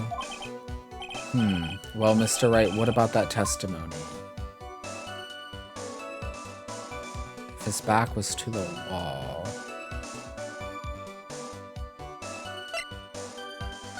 I'm just gonna say it's important. I don't know why. Of course it's important. We've learned a detective's secret technique after all. Yes, indeed. I'll remember to use it if I ever take a walk alone late at night. Why the heck is he eyeballing me like that? It's creeping me out. Now then, witness. We'll go ahead and add that secret information to your official testimony. Okay. I put my back to the wall to fight, but the thief's blow landed upon my third eye. Hi, Crown. Welcome in. Let's see. Where is this third eye you're talking about? Oh, it's right between my right and left eyebrows. It's quite invisible to the unenlightened. You may call it the forehead if you like. Why didn't you just say that in the first place? Sir Lawyer, it looks like the creases in your own forehead are getting deeper. So Mr. Amy got hit on the forehead then. That's what he says. I've got a funny feeling about that. Actually, so do I. What do you think, Nick? Well, there's one thing that I'm absolutely sure of now. Yeah, what is it? This Look At Me guy, he's definitely hiding something. But why? I think I'm so okay.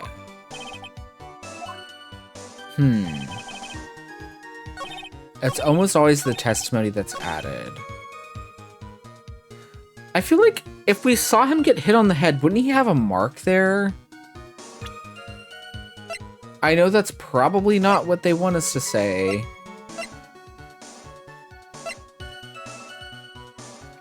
But I feel like that's what I want to say. Oh wait, this is to the crime with the blow to the back of the head. So he must have told us that, or someone told us that. Oh, I'm glad I checked that. Detective Atme, your testimony is crumbling like a house of cards. What fun is this, Sir Lawyer? It truly is a pleasure to cross swords with you. And now, once again, you have thrown down the gauntlet at my armored feet. I believe this is what you said yesterday. Oh, it was yesterday. No, the coward must have wormed his way in through somewhere besides the door. Then my arch-nemesis struck me on the head from behind with this gruesome item here. Okay. From behind, huh? But just now you testified that he struck you on the forehead. I hardly think you could forget where you were hit on the head. It seems I've made another mistake. Detective Atme, that's not the only strange part of your testimony. What do you mean by that? For example, the very fact that you hid the calling card from the police itself is strange. It's almost as if you were afraid they were going to help with security. Yeah. Geniuses such as myself have always been misunderstood. How sad. That's wrong. Oh, he sounds hot too. God damn it. To err is human, to forgive divine. Humans aren't machines, they have souls, feelings. They live, they die, they love, they hate, and yes, they even make mistakes. Hey, hold on, it's not as pretty as that. Really? What is it like then? I love that he slams his coffee cup down. Always chase a riddle down to the end, that's one of my rules.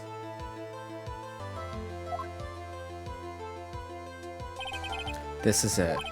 This might just be my chance to turn things around. Mr. Wright, what exactly is it that you're asserting? Very well, Your Honor. The defense asserts that...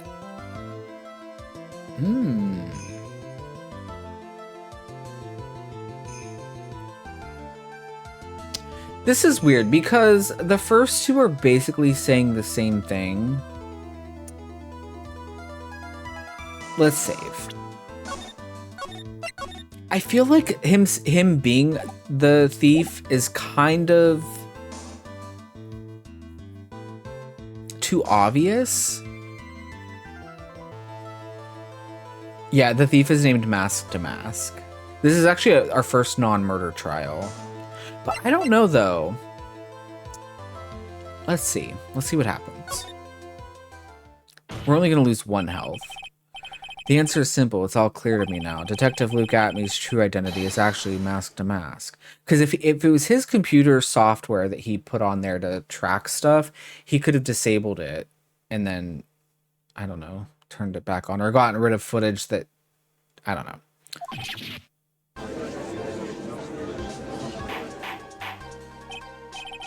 Order in the court. Mr. Wright, what is the meaning of this? There are too many unnatural parts to Mr. Atmey's story. He says he was hiding at the crime scenes, which is why no one ever saw him there.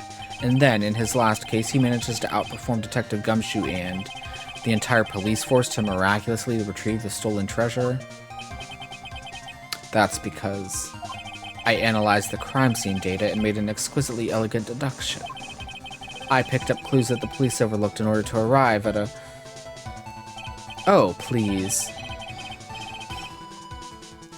The explanation is far simpler than that, Detective Atmey. The truth is that you are, in fact, Mask to Mask. But Mr. Wright, this photo, it clearly shows Mask to Mask. This security camera belongs to Lordly Taylor Department Store. He shouldn't have been able to manipulate it. He did tell us the computer was his own program. He didn't need to manipulate it. He gained access to the warehouse under the pretense of providing security. Then he simply dressed up as the thief and stole the urn. So the ace detective is actually an ace thief. Is this true, witness? I mean, he looks like a thief. Oh. Damask's MO is pure genius, and so am I, Luke Atmey, ace detective. You're very clever to have come to such a conclusion. I'm impressed, Sir Lawyer. What? Witness, you're admitting it. Nick, now's your chance. Yes, time to put the last nail in this guy's coffin. Detective Atmey, when you assumed... Oh. Did he slap us? Oh. Please. Godot blend number 102, my personal favorite. Mr. Godot. The ace detective is actually an ace thief. I smell a best-selling novel. There's only one problem. It simply isn't true. But Mr. Godot, Mr. Wright has made some very strong points, and I will admit my opponent has woven a compelling narrative out of whole cloth. But it is, in fact, nothing more than a patchwork quilt. Mr. Trite. That's somehow worse than the whip. Scaldingly hot coffee. If this detective really is the thief, then show us the proof of your claim. But it had better be as hot and as perfect as the coffee dripping down your face. His eyes. Well, Mr. Wright, don't just stand there. This court would like to see this decisive proof you have, quickly. Huh? Oh, yes, of course. What's the big rush? I don't think we have the proof yet. We don't have proof that he did it, and I think that's why this case isn't over. Are you alright, Nick? Amy looks pretty rattled right now. I'd like to finish this right now if I can, but can I really do it? The decisive evidence that proves Mr. Luke Atmey is in fact Mask to Mask has yet to be found. That's what I think. Proof? Of course I've got nothing. Ha, just what I thought. A man has to hold his head up high no matter how bad things get, after all. Ugh. I see. I thought perhaps you had some evidence to back up your assertion. This is no good. I've got to stay on the attack. I'll never get another chance to prove that this guy is the thief. Don't give up, Nick. Think harder and try again. It's no good. I'm just not ready yet. But are you going to just give up and let us lose this? So you've come to your senses, have you, Sir Lawyer? I can't think of a counterattack at all. It seems that the cloud of suspicion surrounding this witness has lifted. Mr. Godot, if you... Who? Desiree? She just waltzes right on up there, because that's what you can do in this court. You can literally do whatever you want. You can even kill somebody. That doesn't really matter right now, does it? Ms. Delight, what are you doing here? Nicky boy, the thing you've been looking for? I think I found it. Oh, he had the bag. No, not the bag. What's in the bag? Well, and it has paint on it. That's the sacred urn. Nick, it's the urn. Interesting. Order, you, madam. That urn, where did you find it? You'll never believe it. It was in the office of Mr. Fancy Pants Ace Detective, Luke Atme. Oh, Desi, you're the best. It's pink splotches all over it. Well, how do you explain that one, Mr. Atme? It was fixed? Oh, yeah, instead of saying I am, it says Amy. Yep. Interesting. Even you are going to have a hard time weaseling out of this one. Ha, pathetic. Mr. Godot, do you have something you wish to say? Yes, Your Honor. It simply amazes me how quickly times change. In the old days, a man was to be taken at his word. It's truly sad. You're still denying that Mr. Atme was involved? Before casting aspersions to Detective Atme, consider the young lady here. Your name is Desiree? Desiree Delight, is that correct? Yes, what about it? Ha, how charming. The lengths that a woman was willing to go to save her husband is truly inspiring. What are you insinuating? I love how she's like, me? As the wife of the criminal, you could have discovered that stolen urn anywhere. Including the office of the good detective here. I love her. So you found the urn. What does that prove? It certainly doesn't prove where the urn was before you found it. What? I just brought it here from the detective's office.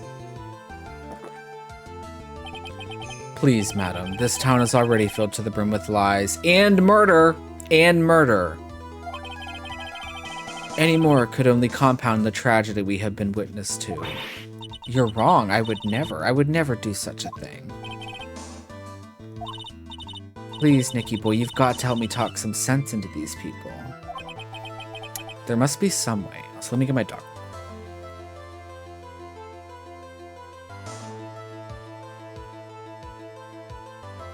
He was looking like he wanted up. I've got to prove that urn was actually in the Atme Detective Agency.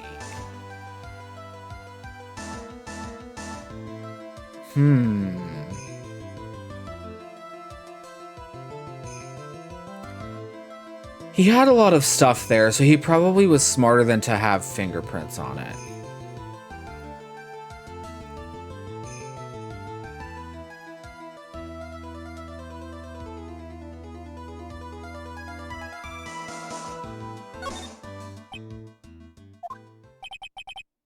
What's wrong? Isn't it your job to come up with something to say? Yeah, it'll have... Oh, yeah, that's right, because we touched it. Yeah. Nick, come on, it should be easy to prove. After all, we checked out that bag, didn't we? You're right, I remember doing that. Whatever was in there, it was hard and round, and smooth, too. Yes, it must have been the urn, it must have. But I never actually saw it with my own eyes. Atme walked in just when I was about to have a look at it. So even if it was the urn in there, I can't testify that it was. You're right. It looks like I was wrong about you, Mr. Trait. In this town overflowing with lies, there's still a single flickering candle of truth. Nicky boy. Well, it's true that I never... I love that she, like... Oh, I don't know. She's just... I love Desiree. I love the people that give Phoenix nicknames. It's true that I never actually saw the urn, but maybe I can still testify about it from another angle. What about it, Miss Right here? Have you given up yet? There must be some way. I've got to prove that urn was actually in the Atme Detective Agency. But see, that's the thing. If I say fingerprints on the urn, it's going to be my fingerprints. But I mean, I guess we did touch it there. So I don't know. I can prove where the urn was by the fingerprints on it. Fingerprints? Oh, come now. Now you're really making me laugh, Sir Lawyer. Fingerprints indeed. May I go on? Good. Now, it would be perfectly understandable if my fingerprints were on the urn. After all, it was I who was guarding the urn in the first place. In any case, I am always in the habit of wearing gloves, as you can see. So unfortunately, my fingerprints wouldn't be evidence of anything. What about it, Mr. Wright? This witness's fingerprints would mean nothing anyway. Nick, what are you going to do now? I've come too far to turn back now. Atme must have brought the urn back to his office yesterday. And there, I'm sure someone must have left their fingerprints on it. You did!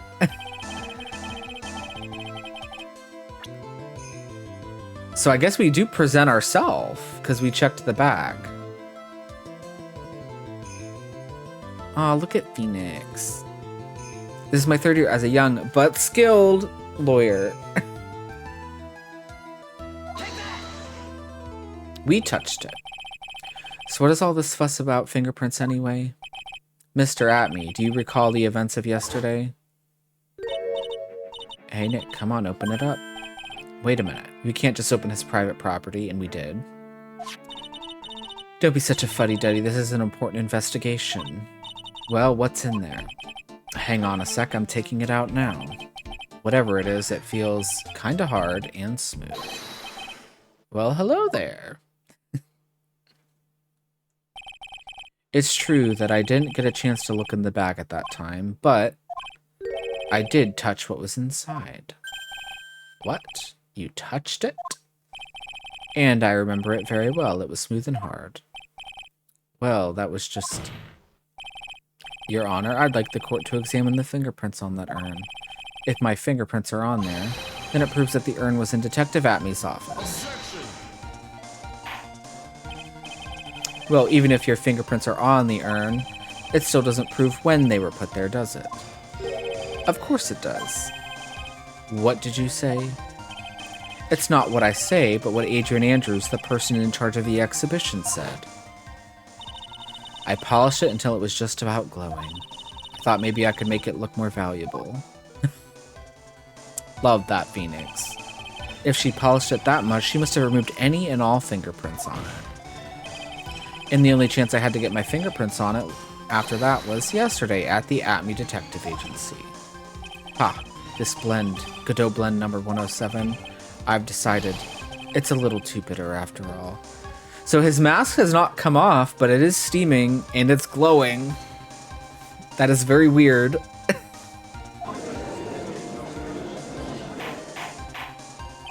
Is he not human? Order, I accept the defense's request. Bailiff, take this urn and... Wait. Wait a moment, Your Honor. There's no need for that. No need, you say? Precisely. I already know Mr. Wright's fingerprints are on the urn. What are you saying? Yes, I've finally broken him down. God. Take a good look, everyone. Unable to find a rival worthy of my genius, I was forced to create one by myself. Here I am, the tragic clown. This guy is nuttier than a fruitcake. You see, it was me all along. I am the one and only Mask to Mask, and his eye is twitching. I hope you all enjoyed my little performance. Okay, calm down. Don't kill somebody.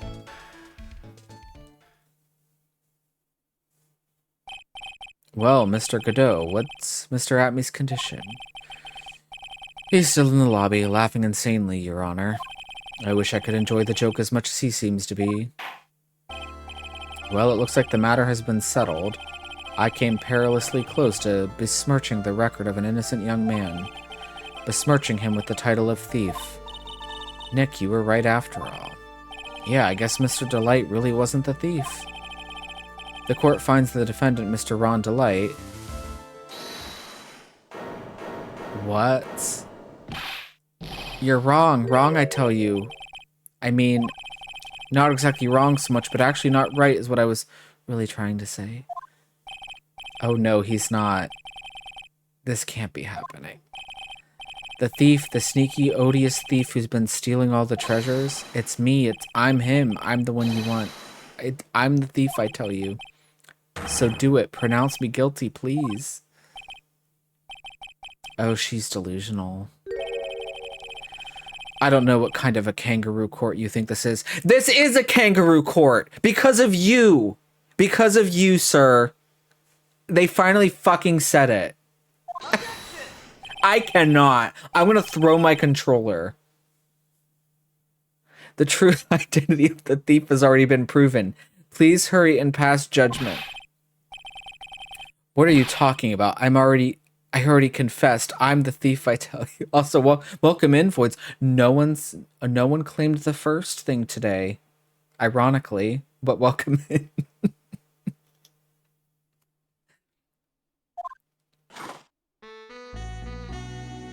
This is a kangaroo court. Mr. Godot, don't just stand there drinking coffee. Ha, hey there, Mr. Thief. Yes, sir?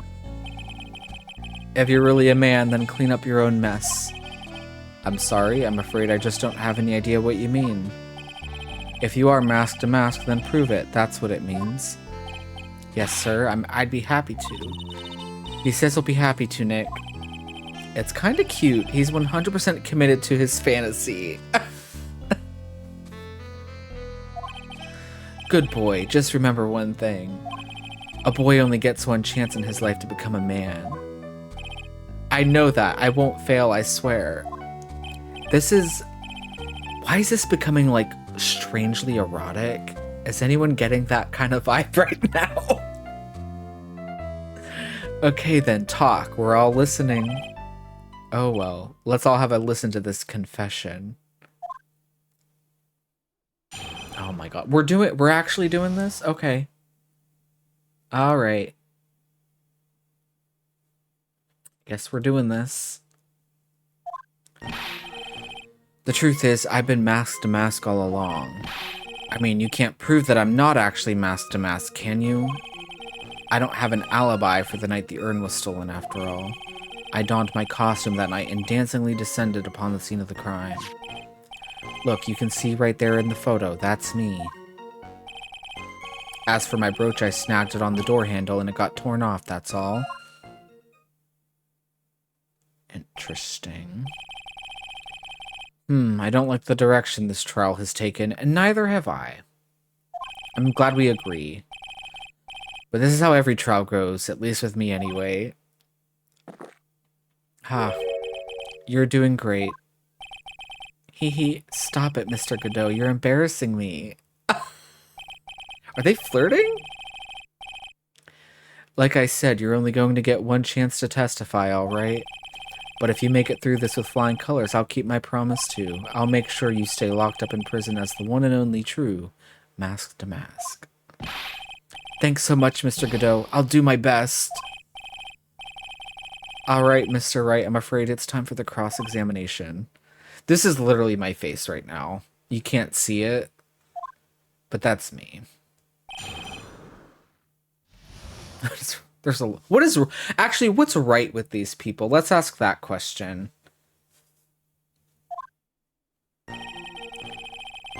The truth is, I've been masked to mask all along.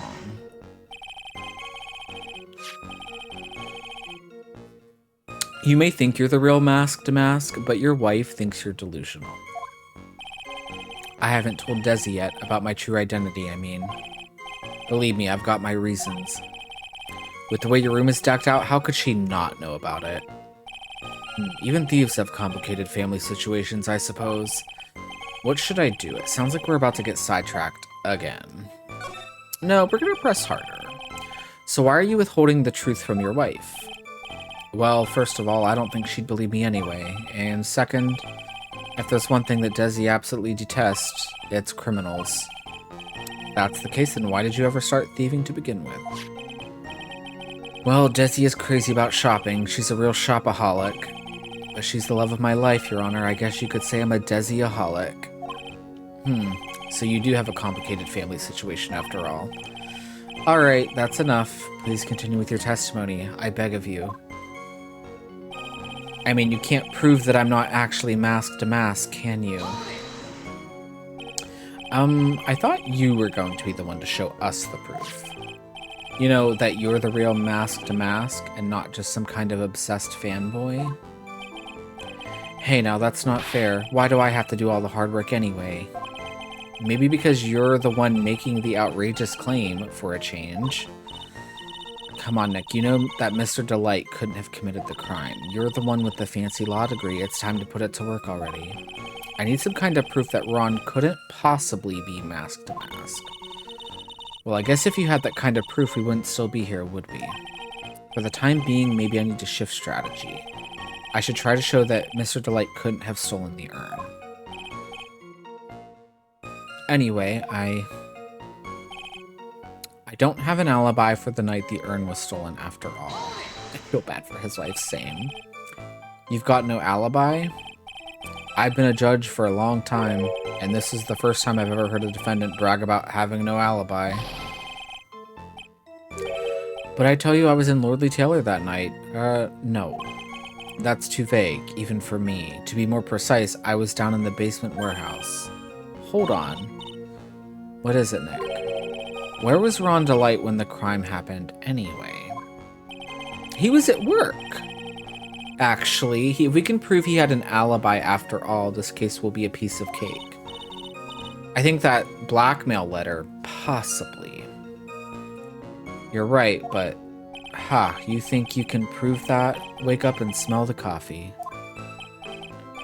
Well, I think maybe I can. Mr. Wright, do you have any evidence that shows the defendant has an alibi? I think we do. I think we do. I have the evidence, or do you think I'm still some sort of third-rate rookie? Oh, I've never seen you this angry before. I'm not surprised. Anger is the last refuge of the pathetic. I thought I was more confident than angry. Well then, let's see this evidence already. Show to this court evidence that proves where your client was on the night of the crime. Let me read this first, because this was...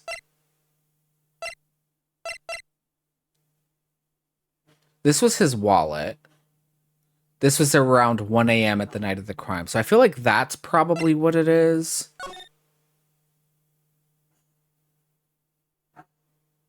Ooh, okay. So let's present this, I think. Mr. Delight, this wallet belongs to you, correct? Ah, yes, it does. I had lost it somewhere. Mr. Wright, when you find a wallet, you should report it to the police right away. Ah, no, you don't understand. This is an important piece of evidence. Evidence? Mr. Delight, when did you first notice that you'd lost your wallet? Let's see. I think it was on the night of the crime. But I know I still had it when Desi and I went out for dinner. This wallet was found at approximately 1 a.m. at KB Security Headquarters.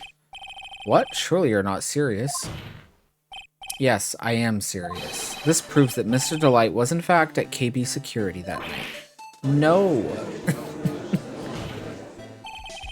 So the defendant was at KB Security at 1 o'clock in the morning, then that proves that he has a watertight alibi. No! Furthermore, considering the distance between Lordly Taylor and KB Security, it would have taken 30 minutes to get there by car, according to Larry anyway. Well, Mr. Godot, do you have anything to say? And stop drinking that coffee. Come on, Mr. Thief. Don't let this guy beat you. Tell him why he's wrong. You're the only one who calls me thief, Mr. Godot. Alright, I'll try. I'll do it. I will. He's really got Mr. Delight all worked up. Yeah, he's like a kid at his first day of school. Look, it's just ridiculous. Why would I have dropped my wallet at KB Security? Someone must have planted it there to make it look like I was there and not at the heist. Planted it there. He's really reaching now.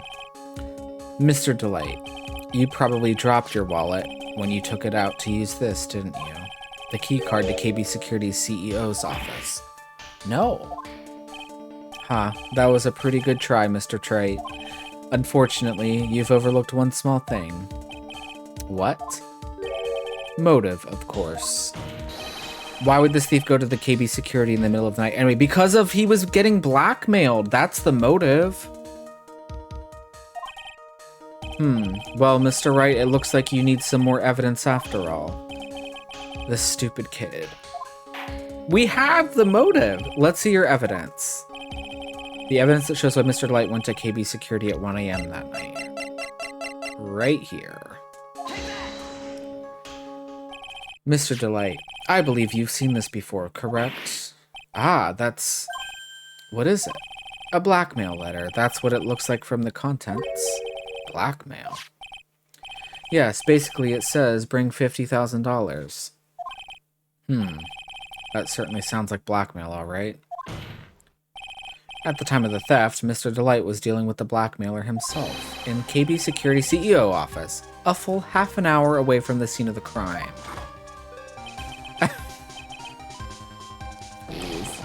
Uh-oh. He's snapping, but the mask stays on. Order, order, order. So when the theft of the urn occurred, the defendant was at KB Security. It looks like a perfect case for the defense. You may see it as a perfect case, Judge, but to me... Well, let's just say that my Godoblin number 107 impresses me a lot more. What are you trying to say? You say the thief was being blackmailed by the CEO of a security company, but did you actually investigate this CEO at all? Huh? Well, no, I guess not. Accusing a man of blackmail with no proof? I'm not sure what I think of that. Not sure what I think of that, at least I know what I think of you. Good point. I'm not sure what I think of it myself. You claim that the defendant entered the CEO's office, but you will need at least one witness to corroborate your claim, Mr. Wright. Nick, I think we're going to have to track down the CEO guy. No, we don't have to track down the CEO at all. What do you mean by that, Mr. Trite? There is someone else who can testify. This is the person who can testify that the key card was used at 1 a.m. that night. It'd be Larry, I think. Is he here? It would be Larry. Because he was there that night. Who is this useless-looking young man? You don't remember him, Your Honor? Not exactly. But just looking at his picture makes the bile start to rise in my throat. It looks like he doesn't remember the case from 2 years ago. He probably blocked out that memory on purpose. Anyway, this man was working as a guard at KB Security that night. Oh? The question at hand is this key card. Yep, that's the key card they use in the building I work. According to the serial number, this one is for the CEO's office. You need it to get into that room, and every time you use that card, it leaves a record. Yeah, it tells you exactly who entered the room and when.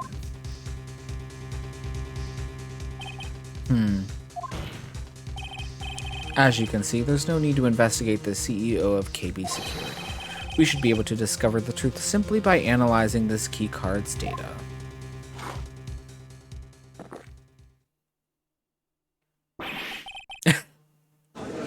Please.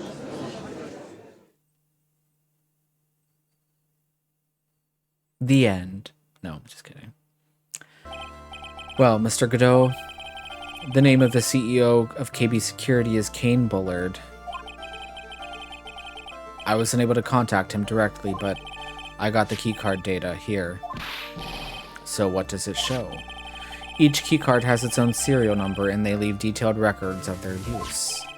According to this data, this card was used at 1 a.m. on the morning of the crime. There we go. But that means it can't be Mr. Delight dressed as mask to mask in this photo. Ha. It looks like you're right. 2 minutes isn't even enough time to brew a good cup of joe. So then... well, Keurigs exist now. Ron Delight was clearly in the office of KB Security's CEO at the time of the crime. The prosecutor's office is ready to admit that fact. Therefore, it's impossible for the defendant to be mask to mask. Good job, you did it, Nick. That's enough? I came perilously close to besmirching the record of an innocent young man, besmirching him with the title of thief. What's wrong, Your Honor? I'm ready to pass judgment, but before I do that, do you have any further objections? No, Your Honor. Very well. Here we go again. Are we gonna actually do it? Apparently. Not guilty. But so now what? Because I know it's not over. Court is now adjourned.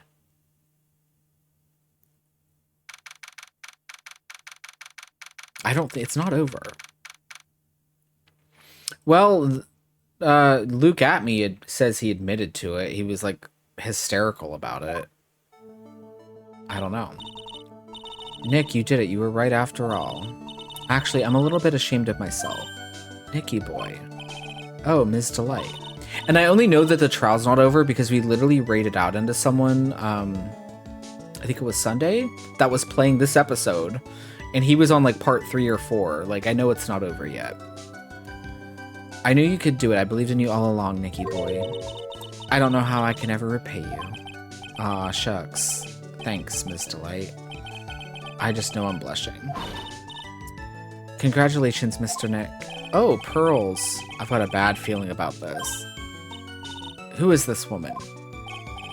Oh, she's nobody. She's just, You're blushing. How dare you do this in front of Mystic Maya? You should be ashamed of yourself. Ow, she slapped me. Pearly? This woman is Miss Desiree Delight. She's our client's wife. Mr. Nick, yes? You're even worse than I thought. Going behind the back of your own client. No, you've got it all wrong. I'll never forgive you. Ow, a double slap. Well, anyway, all's well that ends well, right? We got the sacred urn back and the thief has been caught. You're so right, and it's all thanks to Nicky boy here. But actually, it was you, Ms. Delight, that brought us our urn back. Thank you from the bottom of my heart. What's interesting is how did she know that Luke at me had the urn? Yeah, I mean, it is a Japanese game. I'm not saying that, you know, makes it appropriate. Like, how old? She's 19 now. Technically, she's an adult now. However, she was 17 when we met her. But Pearl wasn't till the second. I mean, she's still young. I mean, she's 19. Phoenix is 26. That's not like a crazy age gap. Yeah. I think Pearl is just like, she just like believes in romance. I don't know. It's a lot more innocent than some of the other people we were like taking on, how like everyone wanted to marry that like actual little girl from the circus. That was creepy.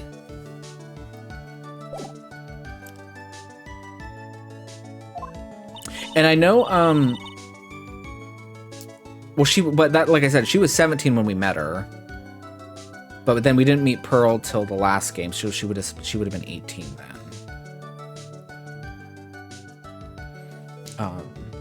But yeah, I know like I haven't played the Apollo games yet, but I know there's like a time skip. So maybe they do end up together, who knows? If we won the case, then why does this guy still look so glum? But I am the thief. Actually, what's the point now? What is it, honey? I did my best for you, Ronnie. It's like, why, sir, why do you want to go to prison? I know that, and I appreciate it, Desi. But the thing is... Come on, give the kid some time. He's just got a little touch of the blues. You know about feeling blue, right, amigo? Mr. Godot, what are you doing here? Oh, come on, I just came here to say thanks to my newest buddy. You, Mr. Oh, he's hot. You, sir, you have to stop doing that. Stop. Maybe you should learn my name before you call me buddy. Well, playtime is over. Huh? Early this morning, the body of Kane Bullard was discovered. So there's a fucking murder. Are you fucking kidding me? There's a murder? Oh, how could I assume that there was no murder trial? My God. We almost escaped it, guys. Kane Bullard. Where have I heard that name before? Isn't that the name of the CEO of KB Security? This town cannot go a one day without killing somebody. Body. The estimated time of death was 1 a.m. on October 12th? Wait a minute.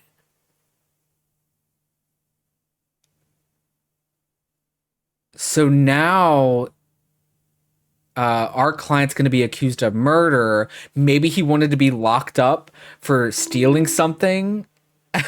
Hi, Slyanetta.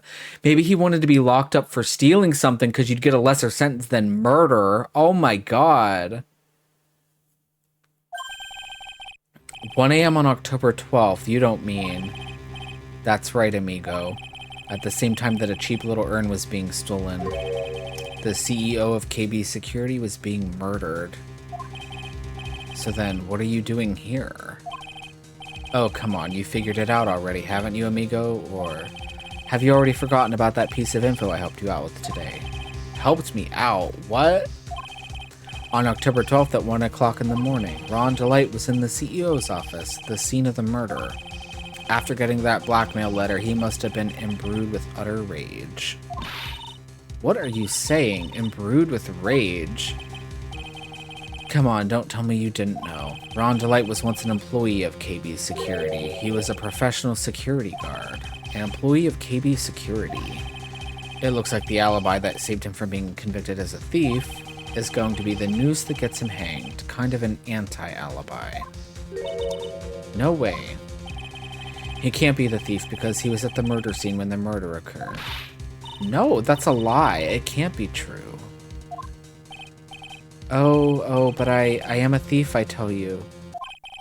Ron Delight, you're going back to prison again. This time the charge is much more serious. This time you'll be tried for murder. What? This is impossible. I'm looking forward to another exciting showdown, Mr. Trite. You and I aren't through with each other yet. Surely you won't back down from a challenge. You've never been a coward. Mr. Nick, is there something personal between you two? I've returned from the depths of hell to do battle with you. At least let me have some fun while I'm here. This guy, who the heck is he? He may be quiet, but he's the most dangerous enemy I've ever faced. Well then, time to say goodbye to Mr. Delight. Wow. Nick, how could this be happening? Right in front of our very eyes, our client has been arrested for murder. And the one who established his presence at the scene was me. Ronnie.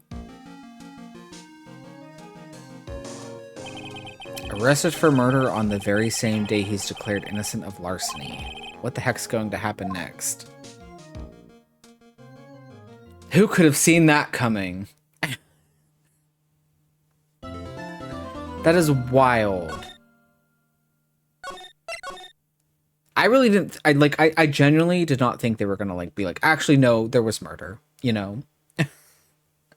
But that's a good breaking point here. I'm gonna take a quick little break, get up and stretch and stuff, and then we will continue on with this. I'm hoping to finish it tonight, but now I'm not sure. This is like an episode within an episode now. So we'll have to see, but I want to at least get through the investigation part. I'm confident in that at least. So I will be right back, and then we will continue on with this murder case, I guess I should say. So I'll be right back.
All right, I am back.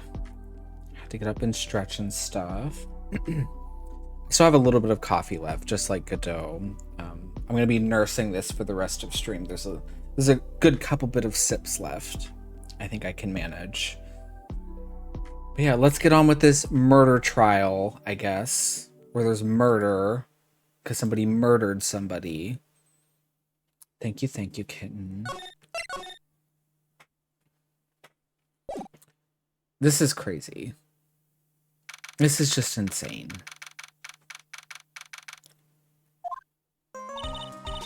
You know, I'm glad we found the urn and all. Also, thank you, Zephyr. I am cozy.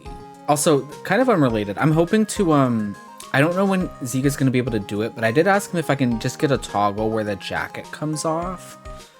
For when I'm doing, like, scenes like this, so the jacket doesn't get in the way as much. Go to grab me some ice cream. That sounds delicious. That sounds really good. I'm kind of jealous. I'm glad we found the urn and all, but poor Mr. Delight got arrested again. Well, supposedly Mr. Delight was in the CEO's office when the murder occurred. No way, Jose, I don't buy it. But the one who proved that Mr. Delight was there was Mr. Nick himself, at least from what I can understand. Looks like you did it too good of a job this time, Nick.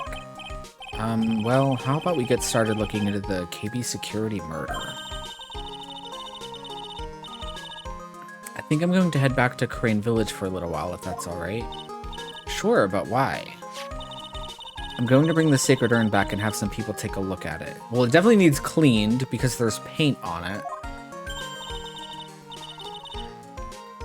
Oh, that's a good idea. I think I'll go with. No, Mystic Maya, you should stay here. I want you two to spend some special quality time together, full of love and happiness. Pearls is so caught up within her fantasies, she forgot there's a murder to solve. Okay. Now remember, no fighting, okay? She's gone. Okay, Nick, time to get going on this murder investigation. They really did... What's the phrase for it? I feel like Kitten knows this phrase. It's where, like, you're presented one thing, a bait and switch. That's what this whole episode was.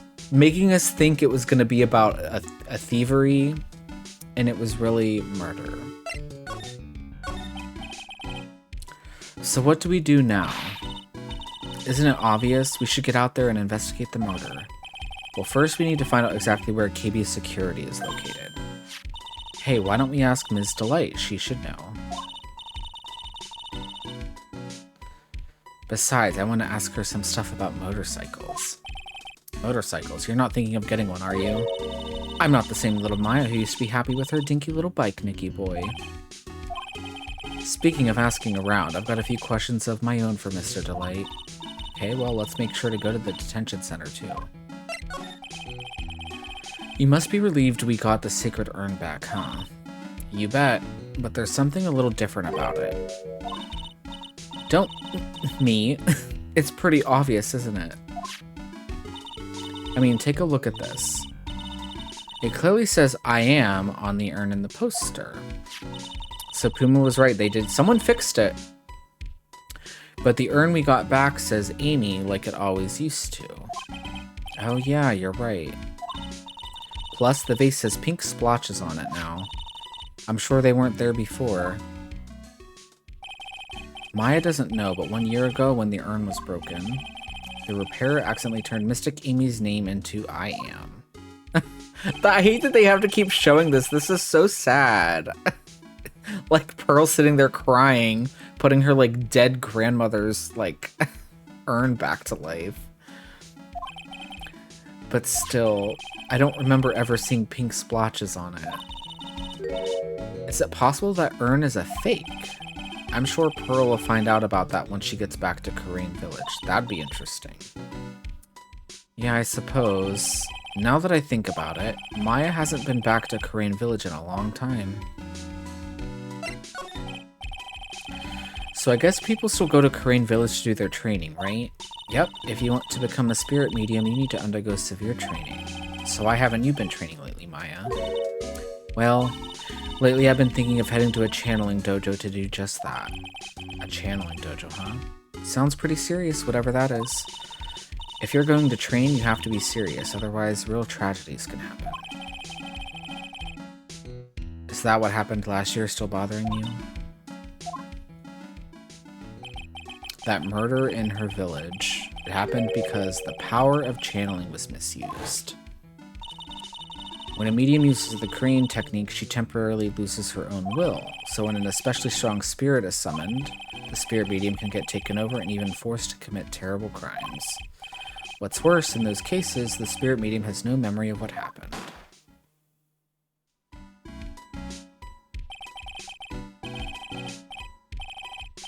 The original urn was broken and reassembled, but probably ever replace it. I don't think so, because it technically had her spirit in it. So, like, I don't think you can just replace that. That's what they said.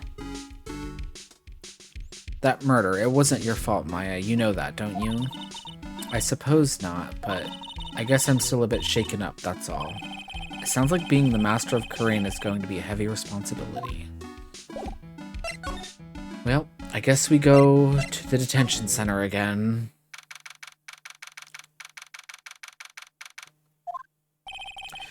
I already told you, it's not me. A sad, pitiful whine that tapers into silence. Sounds like they're interrogating Mr. Delight right now. Man, we don't have enough time as it is. Yeah, well, I guess the police are going crazy, just like we are. Yesterday they thought he was just a thief, but now they got a murder case on their hands. I guess you're right, that guard over there looks a bit on edge too. Come on, we'll just have to come back later. Okay, let's go check out some other place, Nick. Well, we probably have to talk to Desiree to find out where that security place is. Oh, Nicky boy, Maya. Ms. Delight. All I wanted to do was help my dear Ronnie. Yeah, but I guess it ended up hurting his case. Don't say that, Nick. She doesn't need your help beating herself up.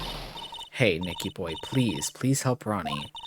He's not a killer, I swear. My Ronnie wouldn't hurt a fly. Alright, I'll poke around and see what I can find out. Really? Are you serious? Oh, I'm so happy. I knew asking for your help was the right thing to do. I don't know what I can do to help anymore. I had no idea Ms. Delight had such a vulnerable side. Listen carefully, Nicky boy. My Ronnie would never, ever kill anyone. It's just not in him. I don't think he would either, Nick. Yeah, but you have to admit he's got a bit of a temper to him. It's not that hard to imagine him just snapping and screaming, "Please die!" He would never say that. Anyway, Miss Delight, he might not be a killer, but he's still going around saying that he's a thief. I already told you, that's just a fantasy for him. Ms. Delight, I hate to say it, but you're the one living in a fantasy world. What? How dare you say that to me, Nicky boy? I know everything about my Ronnie. We don't have any secrets between us. Ronnie isn't the thieving type. He's so honest that he wouldn't even sneak a nap. He's so honest that he wouldn't even steal a glance. A thief. The very idea. I guess I just don't get it. Huh? Get what? I just can't understand how they can be so different and yet be such a happy couple. Yeah, they sure are different. Come on now, Nicky boy. It's not that mysterious, is it? It was love at first sight. For me, anyway. What? For you? Interesting. I hate these kinds of people more than anything. You mean ace detectives? No, I'm fine with ace detectives. Oh, so then you must mean thieves. No, they're alright too. I just hate thieves that pretend to be ace detectives. There's nothing I hate more than cowardly men. Your husband is a cowardly man. By the way, why did you go to Detective Atmey's office anyway? Well, as the trial went on, I started to get more and more anxious. I went there to try to find out more about the real criminal. The real criminal? Yes, obviously the real Mask Damask is not my Ronnie, right? Yeah. And Detective Atmey knew more about Mask Damask than anyone else. They mentioned him on the Great People Around Town segment on TV. So then you went there to ask him some questions. That's right, I'll do whatever it takes to save my man. His secretary said the ace detective isn't in right now, but I forced my way past her and into his hideout. I wouldn't exactly call that office of his a hideout. That bag was sitting right there on top of the table. Oh yeah, we saw that bag there yesterday too. There's nothing lower than someone who would try to pin a crime on someone else. Ms. Delight, do you know about KB Security? Don't be silly, of course I do. That's where my Ronnie works. So she thinks he still works there, huh? And yet, according to what we heard today... Come on, don't tell me you didn't know. Ron Delight was once an employee of KB Security. He was a professional security guard. Ron quit. He doesn't work there anymore. It looks like Ms. Delight doesn't know. KB Security is only about 20 minutes away, by motorcycle, that is. Larry told me it takes 30 minutes by car. Well, I have to admit I tend to fly pretty fast on my bike. To make it to KB Security that fast, are you sure you aren't literally flying? Why don't I give you a ride sometime, or better yet, how about now? No, I'll pass, thanks. Why don't you just tell us where it is and we'll go ourselves? What a scaredy cat you are, Nick.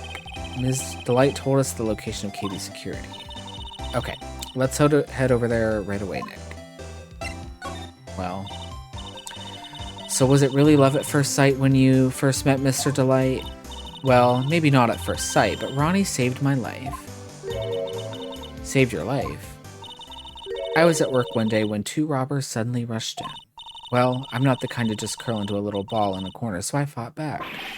Robbers? Yes, they took me hostage. I was so frightened. They were both carrying these huge knives and I broke down into tears. Yeah, I would too if I were in that situation. Oh, I think I get it. Did Mr. Delight come running to save you? Yes, exactly. I remember he looked so handsome in that guard uniform of his. What is going on? Look at that photo. He went right up to those 2 knife-wielding robbers and screamed in their faces. Why is he wearing a bag? Suffocating himself? Please, stop it, he screamed. I could see the robber's faces turn pale. That high-pitched shriek of his does have a surprisingly strong effect on people. Then, crying and swinging his arms like crazy, he attacked the 2 robbers. Yeah, it could be a nylon, like a cloth kind of thing. I know that twink can scream so low. All by himself, he came to save me, a total stranger, all by himself. He was so scared that he was crying and shaking, but he still risked his life for me. Wow, that's a great story. Yes, he may not look it, but in a tough situation, there's no one better. That's why I fell in love with him like I did. That's so romantic. I'd fall in love too, I guess. Nick, I hope you'll do the same for me if I ever get taken hostage.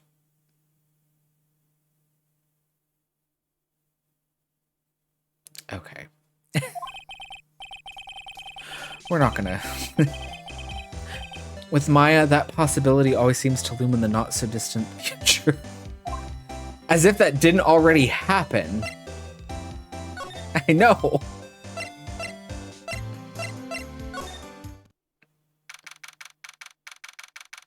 Oh, here we are. So I guess this is where it all went down, huh? I love that we just, like, freely go in here. The walls in here look thick, just like you'd expect in a CEO's office. What has that got to do with anything? Hey, it's you guys. Oh, it's Detective Gumshoe. Today was a real train wreck for you guys, huh? Or was, pal. That prosecutor made real fools out of us. Yeah, I feel for you. Wow, that's not like you at all. I thought you'd be more like, oh, that was great. You guys got what you deserved, pal. Ho ho ho. Or something to that effect. Do I really sound like that to you, pal? If the gumshoe fits? Well, anyway. The point is, I can tell when someone puts their hearts into their job. And I can sympathize when things don't go your way. Sometimes I feel like wrong is the only way things go for us detectives. Wow, I had no idea Detective Gumshoe was such a nice guy. Now, if this little love fest is over, maybe we can start investigating. Detective Gumshoe, tell us what you know about the murder. Okay, but the thing is, I'm really not supposed to. Hey, come on, what about how we put our hearts into our work? Things are really working against us right now, and we need help. Okay, I'll tell you, just don't start crying on me, okay, pal? Okay, I won't cry on you, pal. Oh! The victim's name is Kane Bullard. He does look like a CEO that has a lot of money. He was the CEO of KB Security and a pretty big fella in his own right. His corpse was discovered at 9 o'clock this morning. His estimated time of death was 1 o'clock in the morning on October 12th. Cause of death was blunt force trauma to the head, probably an object in this room. It happened at exactly the same time that Mask to Mask was stealing the urn, huh? Interesting. Cerebral hemorrhaging from blunt trauma to the head. Gross. So why did it take almost an entire day to discover the body? There's a good explanation for that one. Bullard's body was stashed away inside that safe. Safe? Well, it is pretty big. Nobody had heard from him, and when they opened the safe this morning, out he came. Oh, so the body fell out. That white string must be the shape from when he fell out. I think we still need some more information about Mr. Billiard. Maybe you should start by getting the man's name right. So, what happened to Mask to Mask? He's at the detention center screaming like a madman. Investigate me again, he keeps yelling. Ah, no, I didn't mean him. He's not the real thief anyway, right?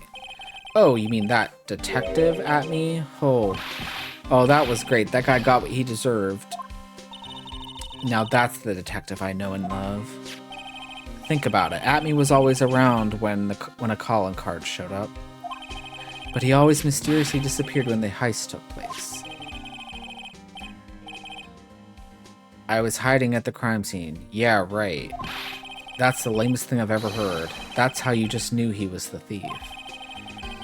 That would explain how he was able to retrieve the stolen item he keeps bragging about. Yeah, he just did that to make himself look like a great detective, that's all.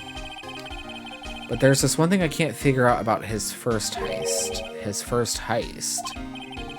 Yeah, the Tear of Emanon case. There was a witness on that one. A witness? Here, I saved the newspaper clipping. Since the thief is already under arrest, you guys can keep it.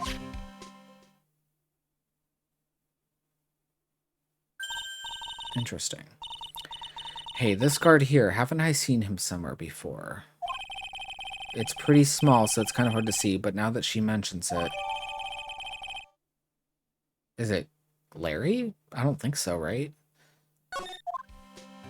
We'll have to look at that in a minute. Oh, that prosecutor. I really don't like that guy.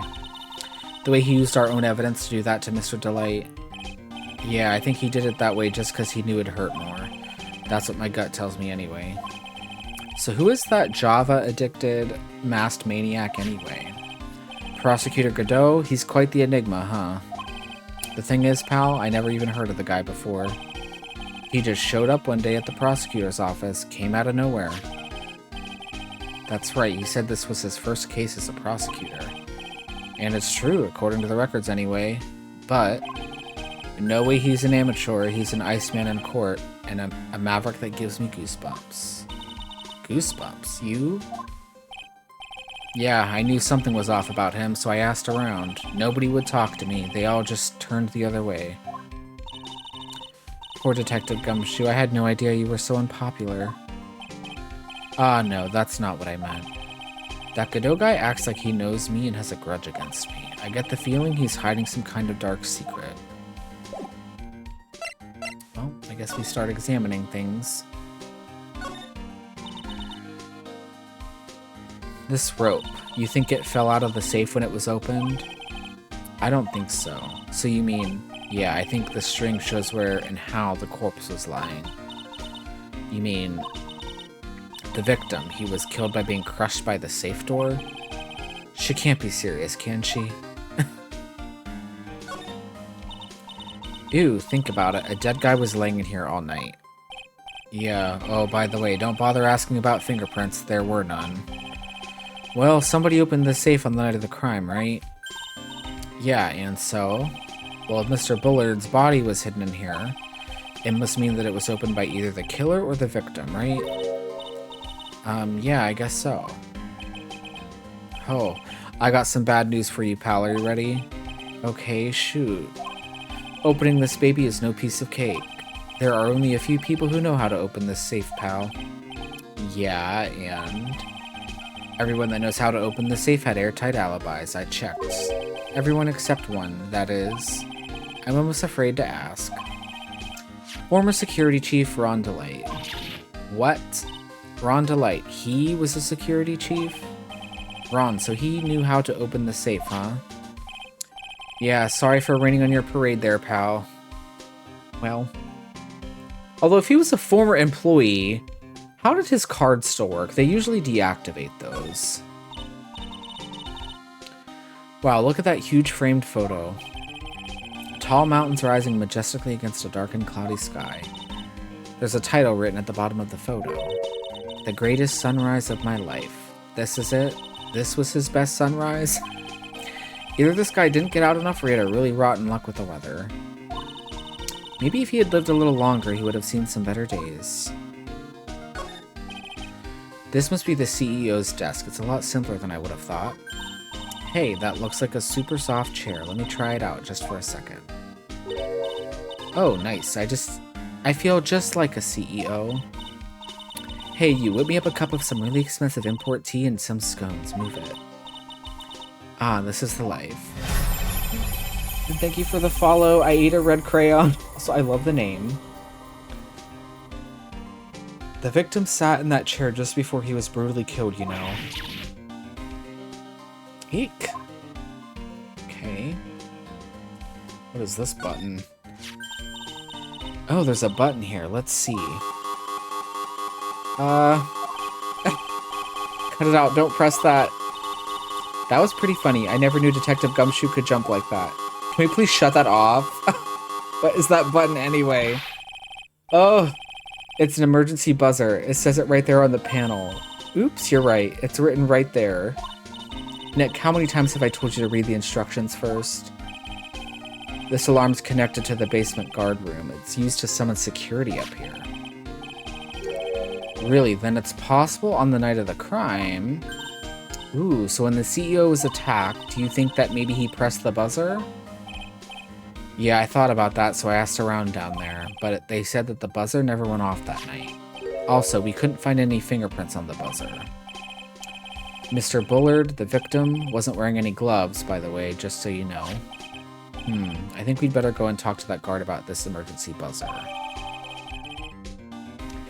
That was kind of worse than that one guy we had to examine that had the blowhorn, the bullhorn, whatever. That was annoying. If he did that buzzer, I would have quit.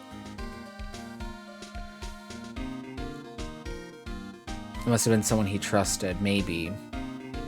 Check out this big, thick binder here. Leave the heavy lifting to me, Nick.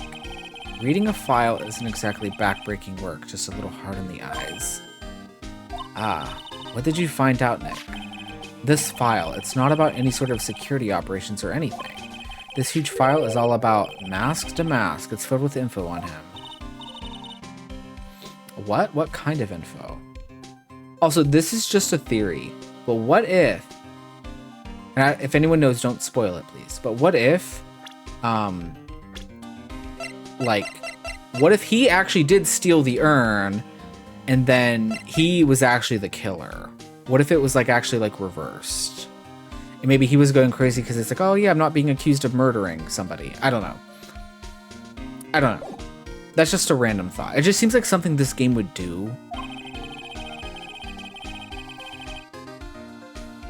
Because obviously they're still tying in the thief with this. It's filled with incredibly detailed information about his methods and the crime scenes.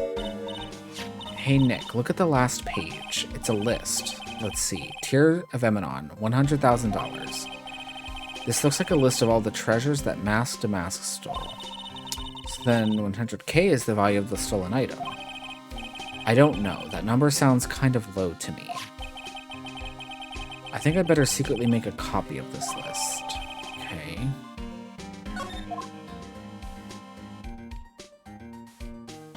Yeah, I don't trust him either. Oh, KB. Kane Bullard. It makes sense now.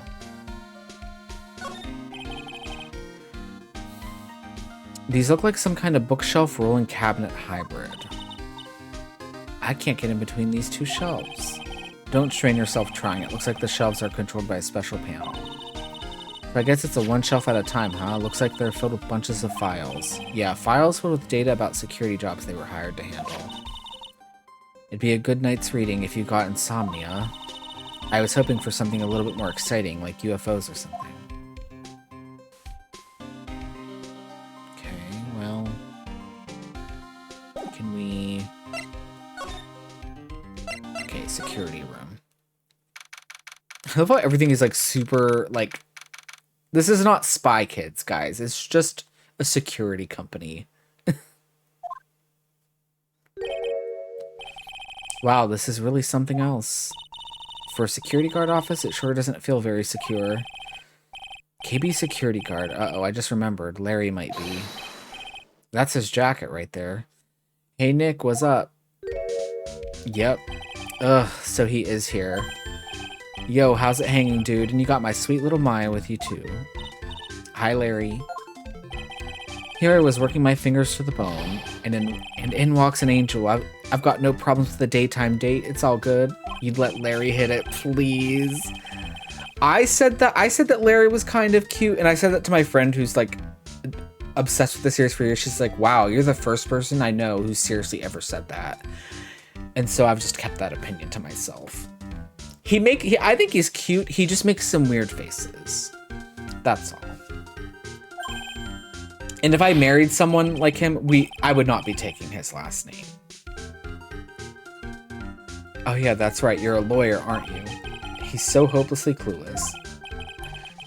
Well, if it's about the murder case, boy, have I got some good info for you. Larry's cute, but you know he has like moldy dishes in his sink. Oh, absolutely. Really? What is it? Well, I don't mind sharing with my sweet little Maya. But Nick here is a different story. But Larry, I thought you two were old school buddies. That was then and this is now. Please. So what's this good info you were talking about, Larry? Hey, I'm a guard, a pro. I can't just give away information for free. He wants a bribe. I thought professionals were more, I don't know, honest? Can you talk to him, Maya? Larry, tell us already. What's the good info? Hey, I like that. This kitten has got some claws. Okay, you really want to know? Yes, so tell me.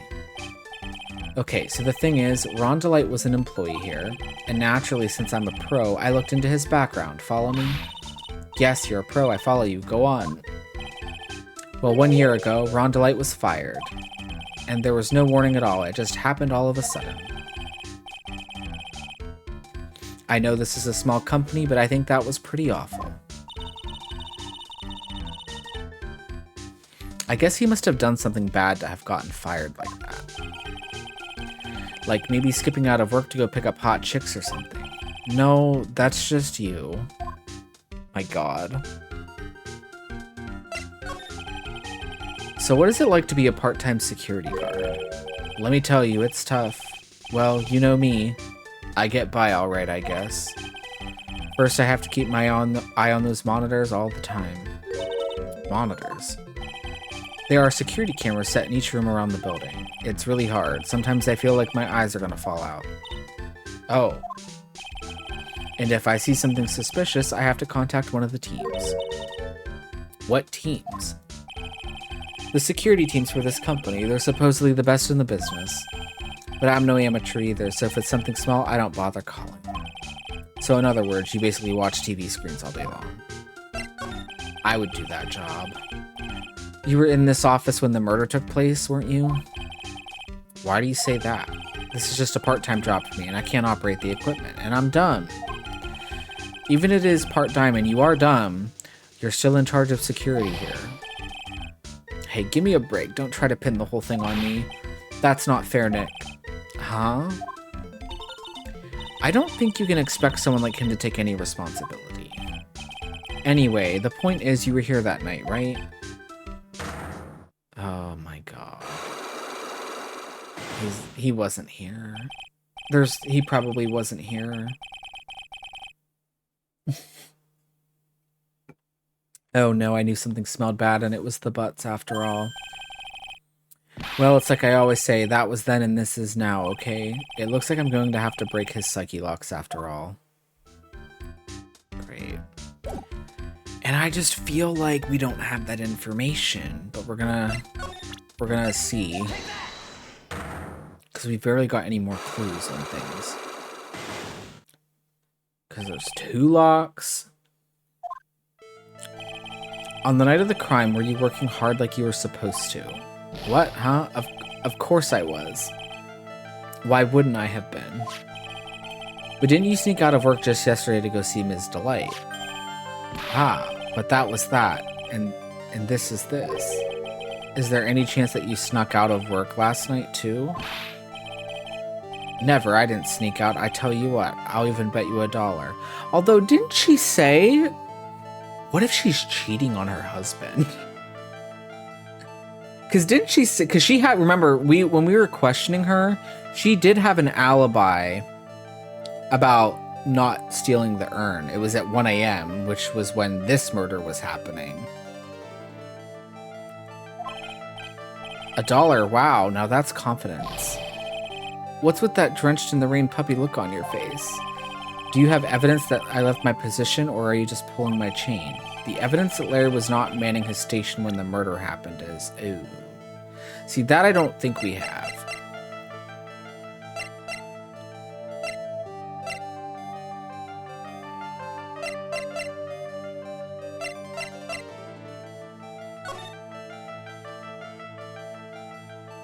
At least I don't think we have that information. Unless we present,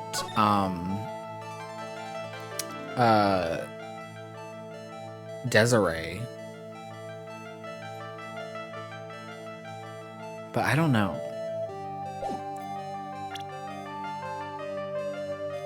Let's try it and see. Maybe not. Nope.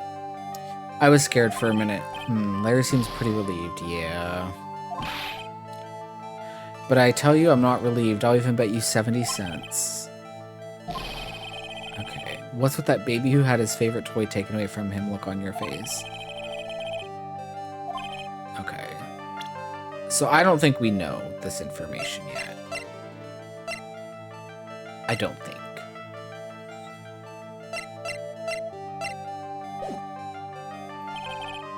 I don't think I have enough evidence yet. I should investigate and gather some more clues. Yeah. We have to get more clues. I don't even remember seeing this on here.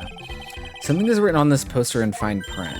A guard's 5 commandments. Wow, this sounds serious. Let's see what it says. Number 1, obey thy superior. Number 2, respect thy superior. Number 3, smile at thy superior. 4, salute thy superior. 5, buy donuts for thy superior upon command.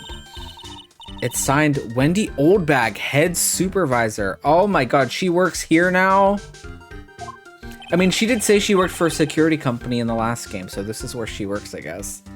Oh my god. I swear to god if she shows up again. She's one tough old bird, let me tell you. Cross her and you come face to face with her real, genuine ray gun. Yeah, sounds scary, alright. Fortunately, she's on vacation. That's why I'm so relaxed right now. Good for her. That's my partner's seat. Your partner? Well, that's what I call her. She's my superior, actually. Kind of a weird old lady. There's tea spilled all over that machine, you know. Oh, don't worry about it. Just the other day, I spilled some chocolate milk on mine. It still works fine, more or less. They really know how to build them, I guess. My god. Hey, Larry, that's your jacket, isn't it? That's right. Did you know you hung it right on top of some kind of lever? Yeah, sure. I was told to never ever touch that lever. She scowled and huffed at me. Something terrible will happen if you do. Got it, Greenhorn? So why hang your jacket on such an important lever?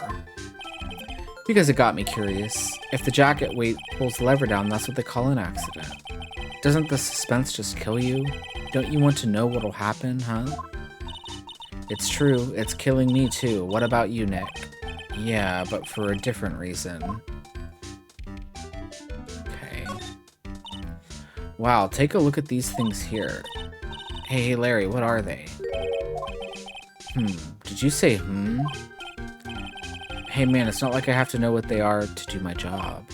I always thought they were just some kind of decoration or something. Oh boy. How did this guy ever get a job here anyway? The screens there show what's going on all over the building, everywhere. And it's my job to keep a steady eye on them, all of them.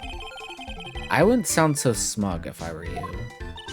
Can you watch regular TV on these too? If anyone would sit here and watch TV instead of working, it's Larry. Hey Maya, I'm a pro, okay? Besides, you can't get regular TV on it. And how do you know that, Larry? Because that was my first bit of investigation, if you know what I mean. I know what you're thinking. It was a professional investigation, alright? Please. There's chips. That's my workstation. Pretty cool, huh? I keep a steady eye on the monitors and use that mic for communicating. Look at all this equipment. It must be hard to operate. No biggie. I think there's an instruction manual somewhere in this room. Somewhere. Instruction manual? What are you going to do in an emergency? Well, I guess I'd start by calmly looking for the instruction manual. During that time, my partner, the old lady, would calmly look for her reading glasses. That's what us security professionals call teamwork. Even Maya and Pearls could run this place better. Hey, what's that supposed to mean? Alright, well... I fear... And I don't know, there's nothing else that we can show him, I don't think. Can we maybe present that, the button?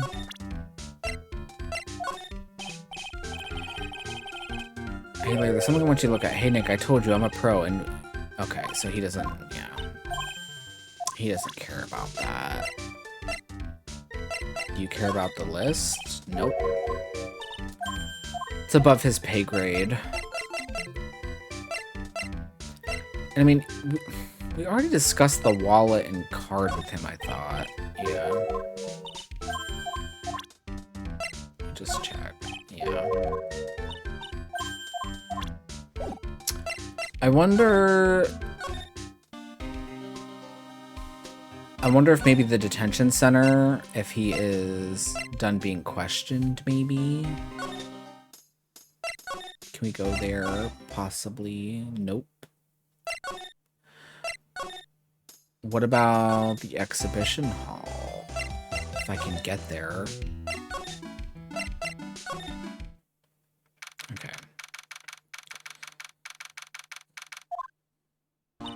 The Treasures of Korean exhibit is all ruined now. Maya. I'm sorry, it's just so sad. This was our big chance for everyone to learn about spirit channeling. Maybe I can cheer her up somehow. Well, now that we've got the sacred urn back, maybe they can reopen it? Really? Sure, maybe we can label it the Urn of Mass to Mass Desires. That would probably attract a lot of attention. Whoa.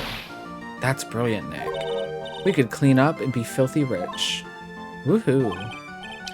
Wow, that was surprisingly easy. And there's nothing different here. This is still in disarray. Oh, it's you, Mr. Wright. Ms. Andrews. What's she still hanging around down here for? So how's it going? What about the sacred urn? The urn? Oh, that? It's been taken care of already. What do you mean, oh, that? Taken care of? Do you mean it's been found? Yes. It was brought in during the trial today. Wow, really? You really are the greatest, Mr. Wright. Mr. Wright had nothing to do with it. It was Master Mask's wife that found it.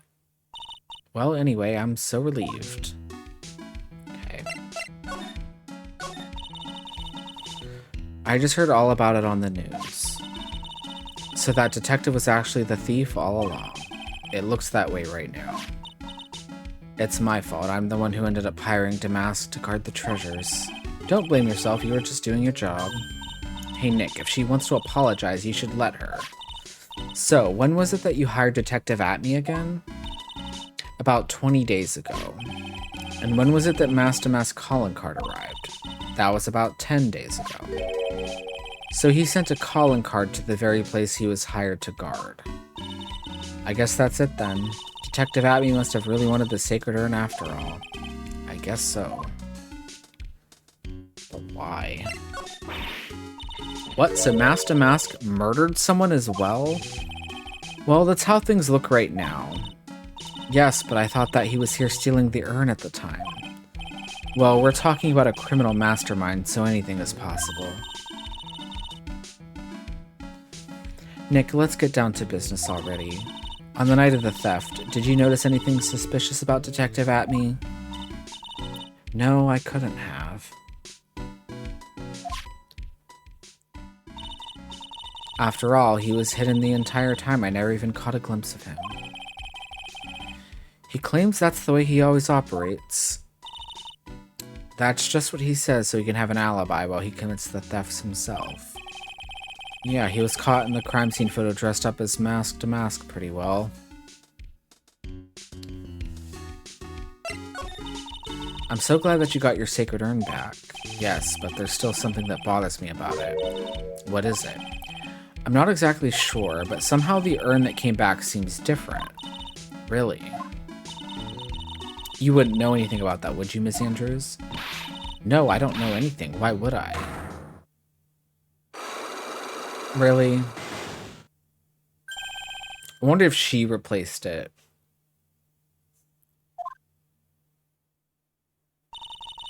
What do you think this means, Nick? It means the person that holds the secret to the mystery of the sacred urn is our very own Miss Andrews. Really? Please.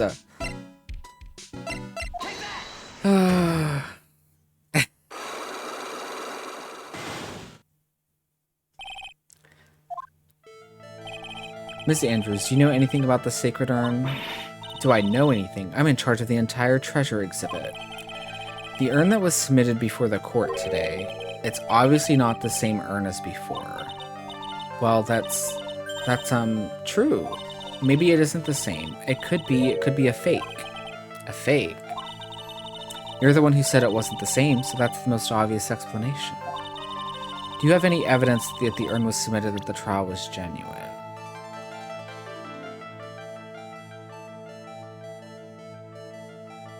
I mean, aren't we trying to prove the opposite? Because, I mean, this poster shows this, but we don't even have the urn anymore to show her because it went back with Pearl.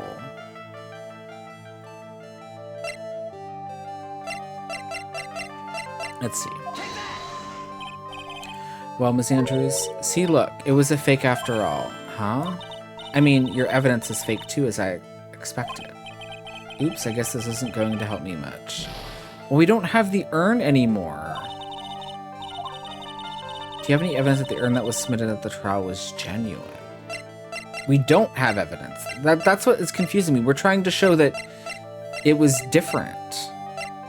Right?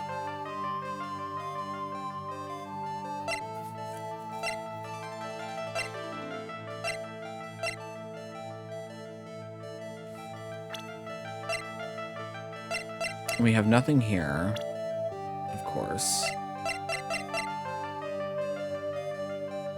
Well, I mean, there's the statue, but I don't think that has anything to do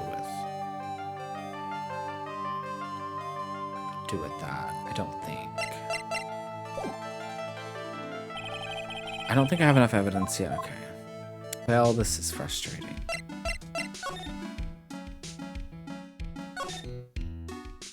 And, like, we've already examined a lot of this stuff.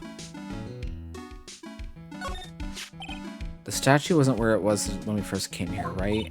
Yeah, it was right next to the door, wasn't it? Well, if someone moved it, it was probably masked to mask.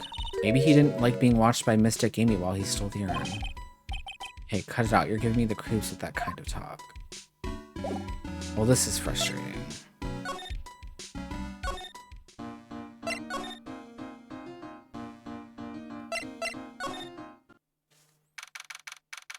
I don't even know if there's going to be anything here.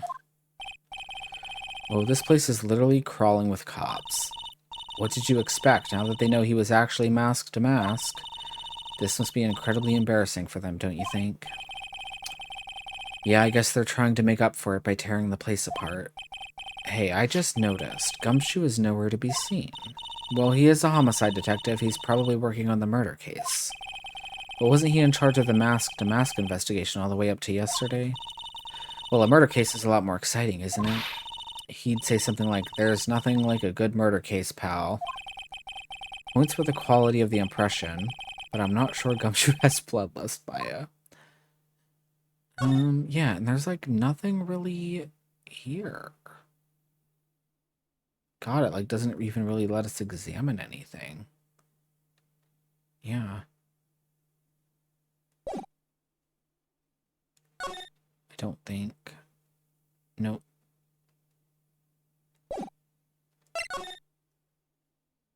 Well, this is frustrating. Is he back yet? Nope. Well...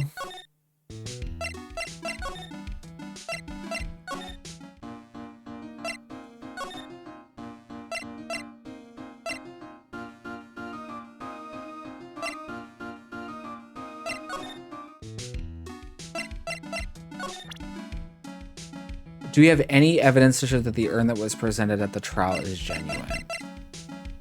I don't know that.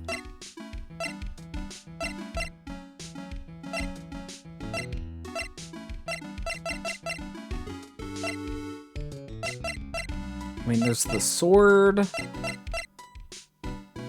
And there's the statue. That's like literally...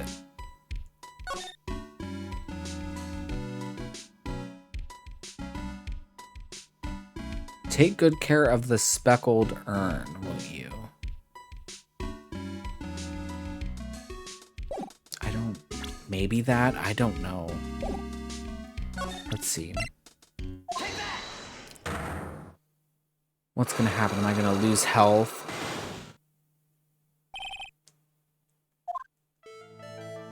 Okay.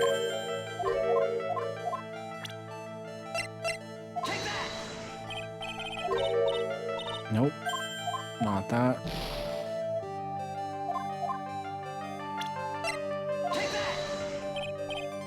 Not the statue. What about the sword? Well, I guess, wait a minute. There's the crime scene photo. I'm stupid, aren't I? Well, that has a box in it. Nope.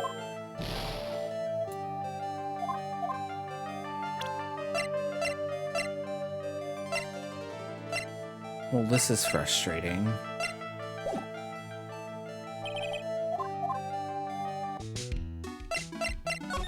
Like, we know this was the box with it. That pathetic-looking wooden box. That's the box that had the sacred urn in it. Don't touch it. There may be clues to the thief's identity on it. Okay, so yeah, it's just repeating stuff. This is literally just repeating stuff that we already knew. That was obviously a lie. Because it turned out that Atme was the real thief. It's still hard to believe. It looks like Adrian feels really bad about it. I'm going to take full responsibility and fix that sword myself. I know I don't look it, but I have complete confidence that I can fix it right up. I promise I'll fix it so you never knew it was bent in the first place. Please be gentle with it. Let me save.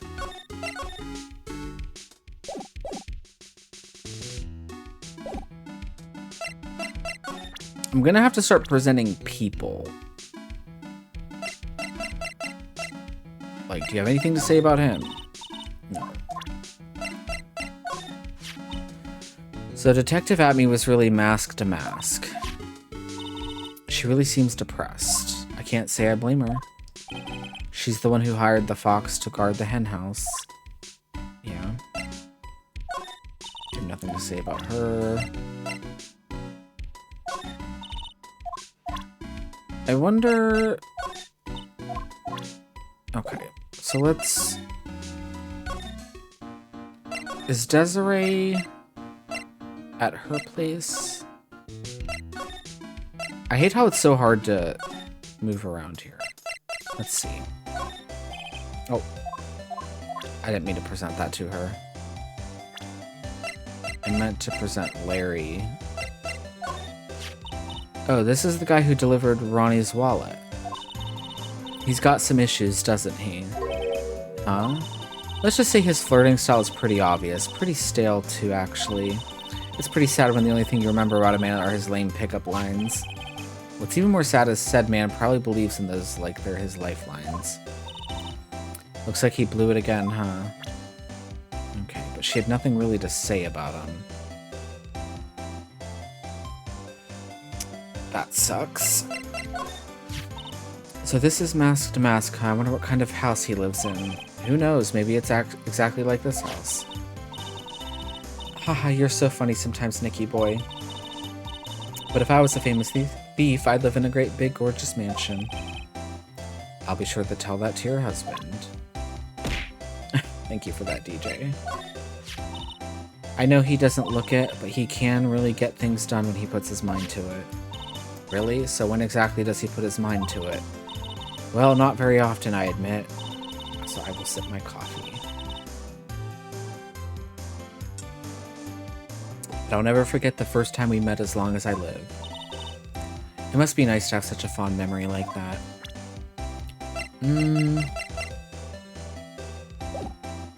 This is rough. Let's go to the office. Let's go security room. Start presenting some things here. He has nothing to say about Desiree? Really? Or him? What about the CEO?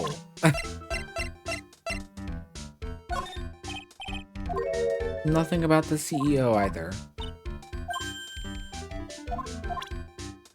Interesting, okay. Well, and nothing about him. Ah, thank you, kitten. So we have to prove that he wasn't here at the night of the murder. And we have to prove... And we have to prove that the urn that was presented at the trial was genuine.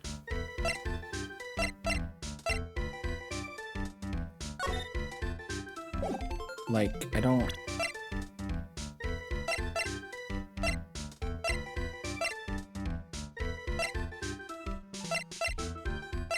This is rough. I'm probably gonna have to Google this one, unfortunately. I fear.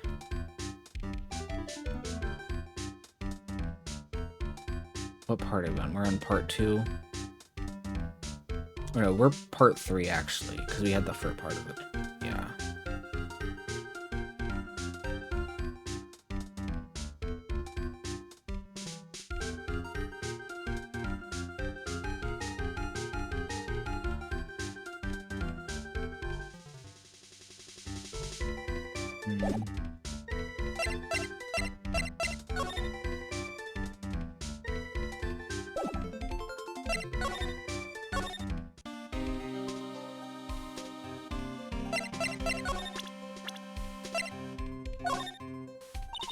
Detective Gumshoe, tell us more about Mr. Shane Bluebard. That's Kane Bullard, not Shane Bluebard, pal. Oh yeah, the victim in this case just doesn't make much of an impression on me. Well, you were the victim up until Mr. Bullard was found dead. Yeah, and his body wasn't discovered until this morning. Anyway, we don't have enough information yet. Can you help us out? Sorry, I'm actually a little confused myself. For some reason, I'm just blabbing like an idiot right now. Okay, Nick, now is our chance to get more info about the victim, so hurry up and ask. Oh, there we go. Can you tell us some more about Mr. Bullard? He was the CEO of KB Security, right? What kind of company is it anyway? Well, the company basically sends security teams out to buildings to guard them. Mr. Bullard must have had the chance to learn a lot about secrets doing this kind of work. Oh, and I don't know how to put this, but the guy was kind of a money grubber. Really, me too. I just love money. I can't ever get enough. Please stop leaning in towards me like that. You aren't getting to my wallet. I wonder, what if Atme was onto this company, like, because remember, they have records of the stuff he's stolen.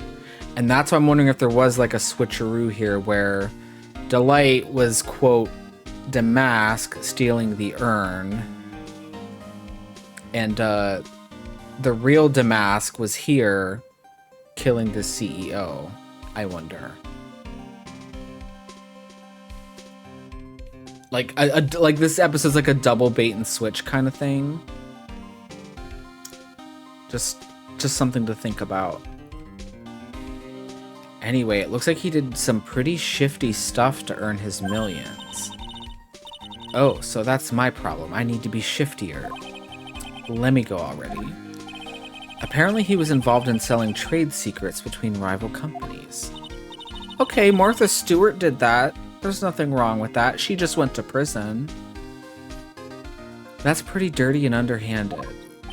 Yes, they're just a CEO, yeah. Yeah, oh, KB Security used to head security operations against Mask Damask. What, really? Yeah, and after screwing up so many times, the company's reputation really took a nosedive. So it really was Bullard who sent Ron the blackmail letter, huh? Interesting.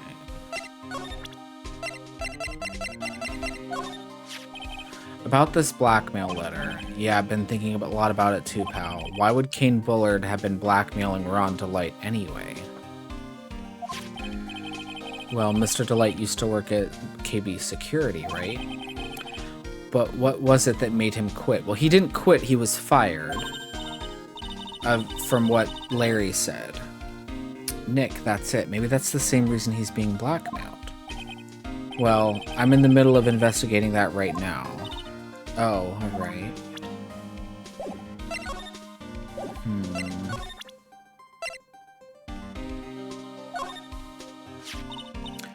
So about this. Huh? What's that? Hey, wait a minute, Maya. What's wrong?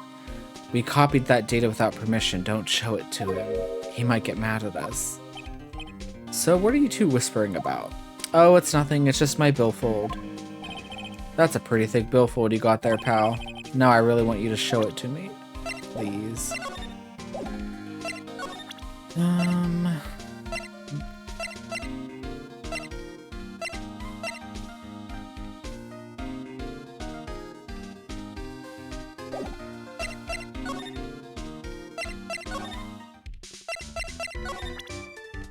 Did we show the newspaper clipping to him? No, he doesn't care about that either. Okay. I was just... I wonder if that was enough to move the game forward where... What's-his-face is back at the center. Nope. That's frustrating. It's so frustrating.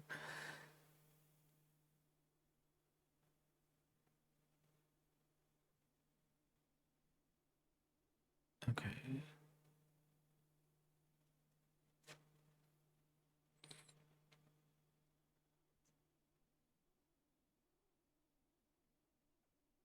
Oh. I know what I have to do. Let me...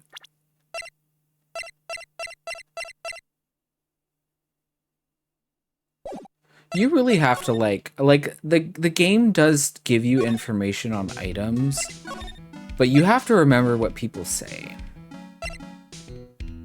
So, if what I'm thinking is Larry has his key card. His key card would show if it was used, right? I think.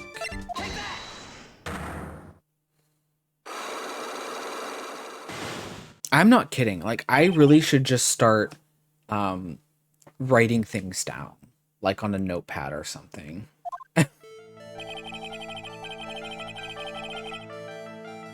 Yeah, it is very nuanced. Like, you have to really pick up on stuff sometimes.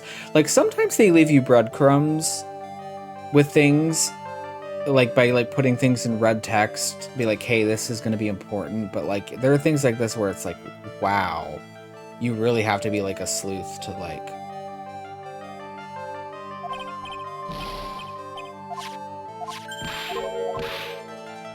Okay.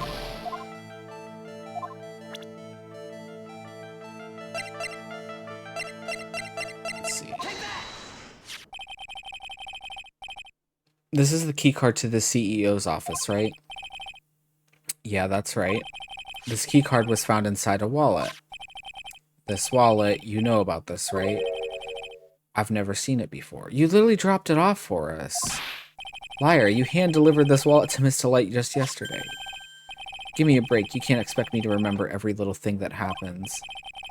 Well, I do expect you to remember something that happened just yesterday. What time was it when you found this wallet? I guess it was around 1 o'clock in the morning on the first floor of our company building. So he oh, so yes, he wasn't manning the station because he was down there.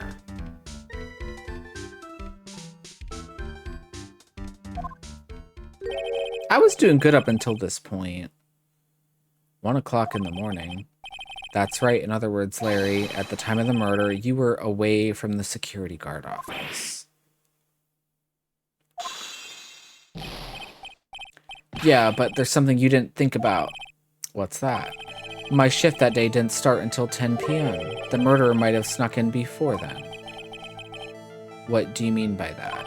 If the murderer had snuck in before 10 p.m., then it wasn't my fault. It was the fault of the guy whose shift was before mine. No, I get it too, because, like... But I do feel like I have to start, like, anytime there's a text in red, I need to make, like, a notepad of, like, what people are saying when that happens, maybe. Because, like, sometimes I miss things like this. Listen up, Larry. We know beyond a shadow of a doubt that the killer snuck into the CEO's office after 10 p.m. during your shift. Oh, this was used the night of the crime at 1 a.m. Yeah, so it's this again. Larry, when you use this keycard, does it leave a record? Yeah, it does, but I can't show the record to just anyone you know. That keycard data was already made public in the trial today. What? I didn't know that. Any kind of request for info like that is supposed to go through me. Boy, does that sound a bit arrogant coming from a part-time guard. Anyway, according to the data, the door to the CEO's office was opened with this card. Furthermore, it was most definitely used at 1 a.m., the time of the murder. No way. Yes, someone used this to get into the CEO's office. That happened at 1 a.m. on the night of the crime, right in the middle of your shift. Ooh. Larry, you can't duck your responsibility this time. No.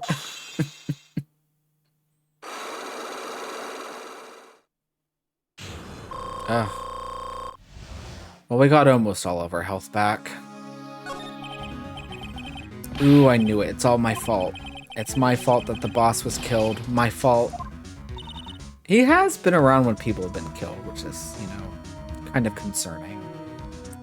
Larry, there was nothing I could do. I have important issues to deal with too, man. What happened that night anyway? Ah, my Donna happened. Huh? Your Donna? I got a bad feeling about this. Yeah, my Donna called and said, I have to talk to you right away. So I went to see her and he was standing right there next to her. Who was? Her new boyfriend. It was like some horrible joke. Before I knew what was going on, the guy socked me right in the kisser. Normally I'm the one that does the punching. Isn't that right, Maya? Yeah. Donna Summer. Was she looking for some hot stuff? So is that why you left the security guard office? I'm sorry. It's all my fault. How can I ever make up for it, Nick? What can I do? What? Please, Summer. He's curled up on the floor, crying like a baby. Oh boy. Nick, is there anything I can do? Anything. Just name it. I'll do whatever I have to do to make up for it. I swear I will. Larry. Hey, Nick, as long as he's offering, why don't you show him the evidence we've got? She's right. Maybe we'll get at least one bit of useful information from him. Nick. What evidence? We barely have evidence on, like, the actual murder victim on this so far. Oh my gosh. Let me see how much... We may not get through... I wanted to finish the investigation part tonight. We might not. But that's okay. Because we'll finish the rest of this on Tuesday just in case. But I want to see how much more we have to go here.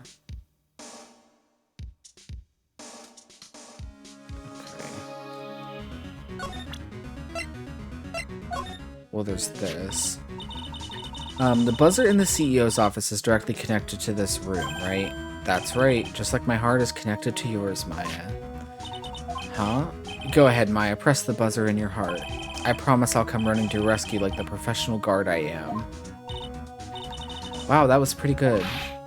Thanks. I tried. Do you think you could tell us about the buzzer now? Yes, please. Please tell us. Okay, I guess so. Prepare to be wowed. Oh. I accidentally pressed the buzzer earlier. Yeah, I heard it. So that was you, huh? You're a security guard, aren't you? Why didn't you come to the CEO's office? Well, this is the third floor of the basement. The basement has several floors. The CEO's office is on the first floor. I thought it would be a good idea to, adopt a wait-and-see approach. Plus, there's a police detective here, right? I just didn't think it was necessary. It's as if he's trying to win an award for the laziest person on the planet. Let's get back to talking about the night of the murder, okay? Is it true that the buzzer didn't go off that night? There must be a record, right? You must have had a look at it, right? Of course I did, and I couldn't possibly have made a mistake either. Do you think you could take just one more look for me, pretty please? Oh, okay. I just can't say no to you, Maya. What do you think, Nick? He's probably right. I don't think even Larry could make a mistake like that. What is it? What's wrong? I made a mistake. Huh? But how? It can't be. It's impossible. Okay, enough already. What about the records? That night, it went off just once, in the morning at around 1 a.m. 1 a.m. That's when the murder happened? Really? Are you serious? That's terrible. It can't be. At 1:02. Yep. Well, now what? Do we go back and talk to Gumshoe?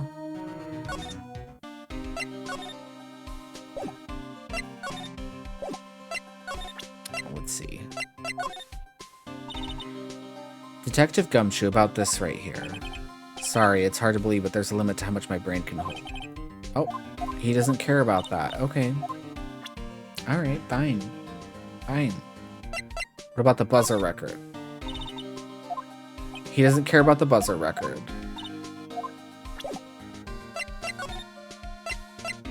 Do I need to present that again to Larry so he talks about it more? You guys have really made me reflect on the way I've been living.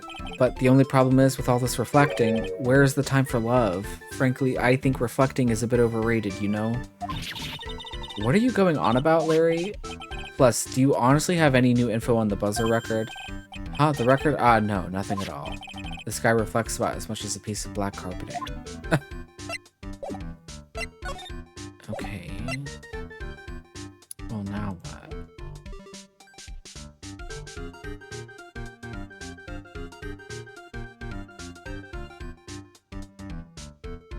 I'm wondering, this might be a good stopping point. I'm getting a little hungry.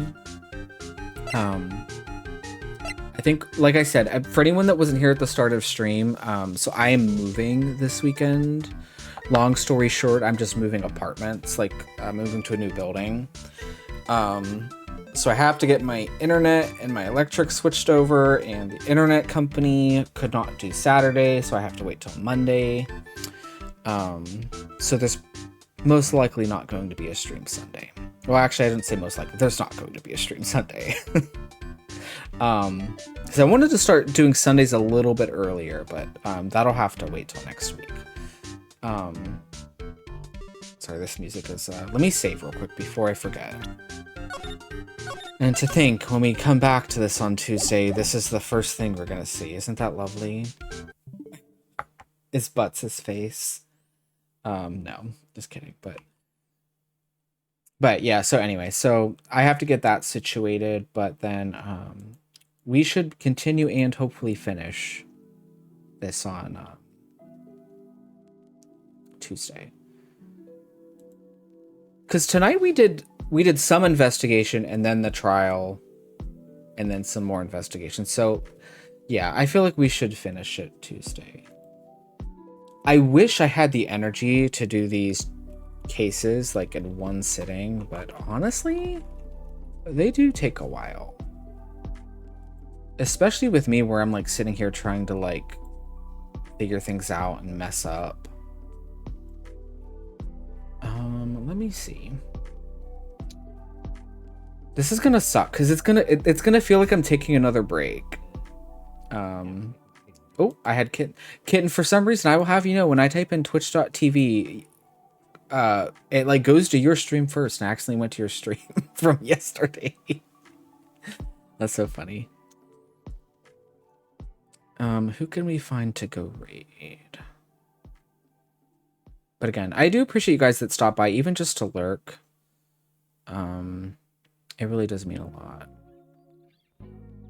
Let's see. I'm trying to see who we haven't raided in a while.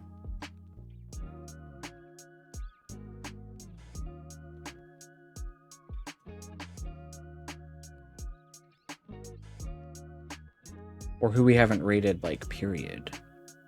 I'm just wrapped up in the cases. I mean, me too. And I will say, it gives my brain a workout. Sever, what is that face? Who is that? Moon.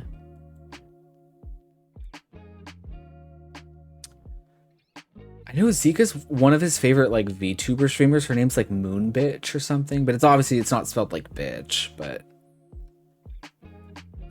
I just think her name's kind of funny and iconic, and that's why I thought that was at first, but that's okay. There's not really a lot of people on. You know what, actually? We haven't raided Power Bottom in a while. And they're playing some Hades, which I have not played, but I have been curious about it. I might play it someday. Normally they're playing League, but I think we should go send them some love because they're playing something else tonight. Not that I don't like when they play League either. I do watch them when they play League, but I do like seeing people try other things. So let's go raid them. And here is our raid command. We can actually use our raid command tonight, thank God. We raided into someone Tuesday that had it was an emote only chat, but tonight we can actually do it. They had their chatting off for a reason. They were in A Realm Reborn. They didn't want spoilers, so have another great face, please. I love the Zubat emotes, the cats. Like I said before, I've sat in his streams a lot just to see if I've gotten like gift subs before because I do like his emotes. They're very cute. Even though they're all just like variations of that cat. It's so stupid, but I love it. Also, and Zika is working on our next animated emote. It's going to be a note-taking one. I don't know when it'll be finished, but it is in the works. Yeah, I love cursed and cute emotes. I try to go for that as well. But yeah. It's gonna feel like I'm taking a break now because I won't see you guys till Tuesday. But you know what can I do? If this is a major if I have time, I can maybe sneak in a short stream tomorrow. But it wouldn't be Ace Attorney. But no promises, no promises. But if not, I will see you guys Tuesday where we will finish this murder trial. Have a good night, everybody. See you soon.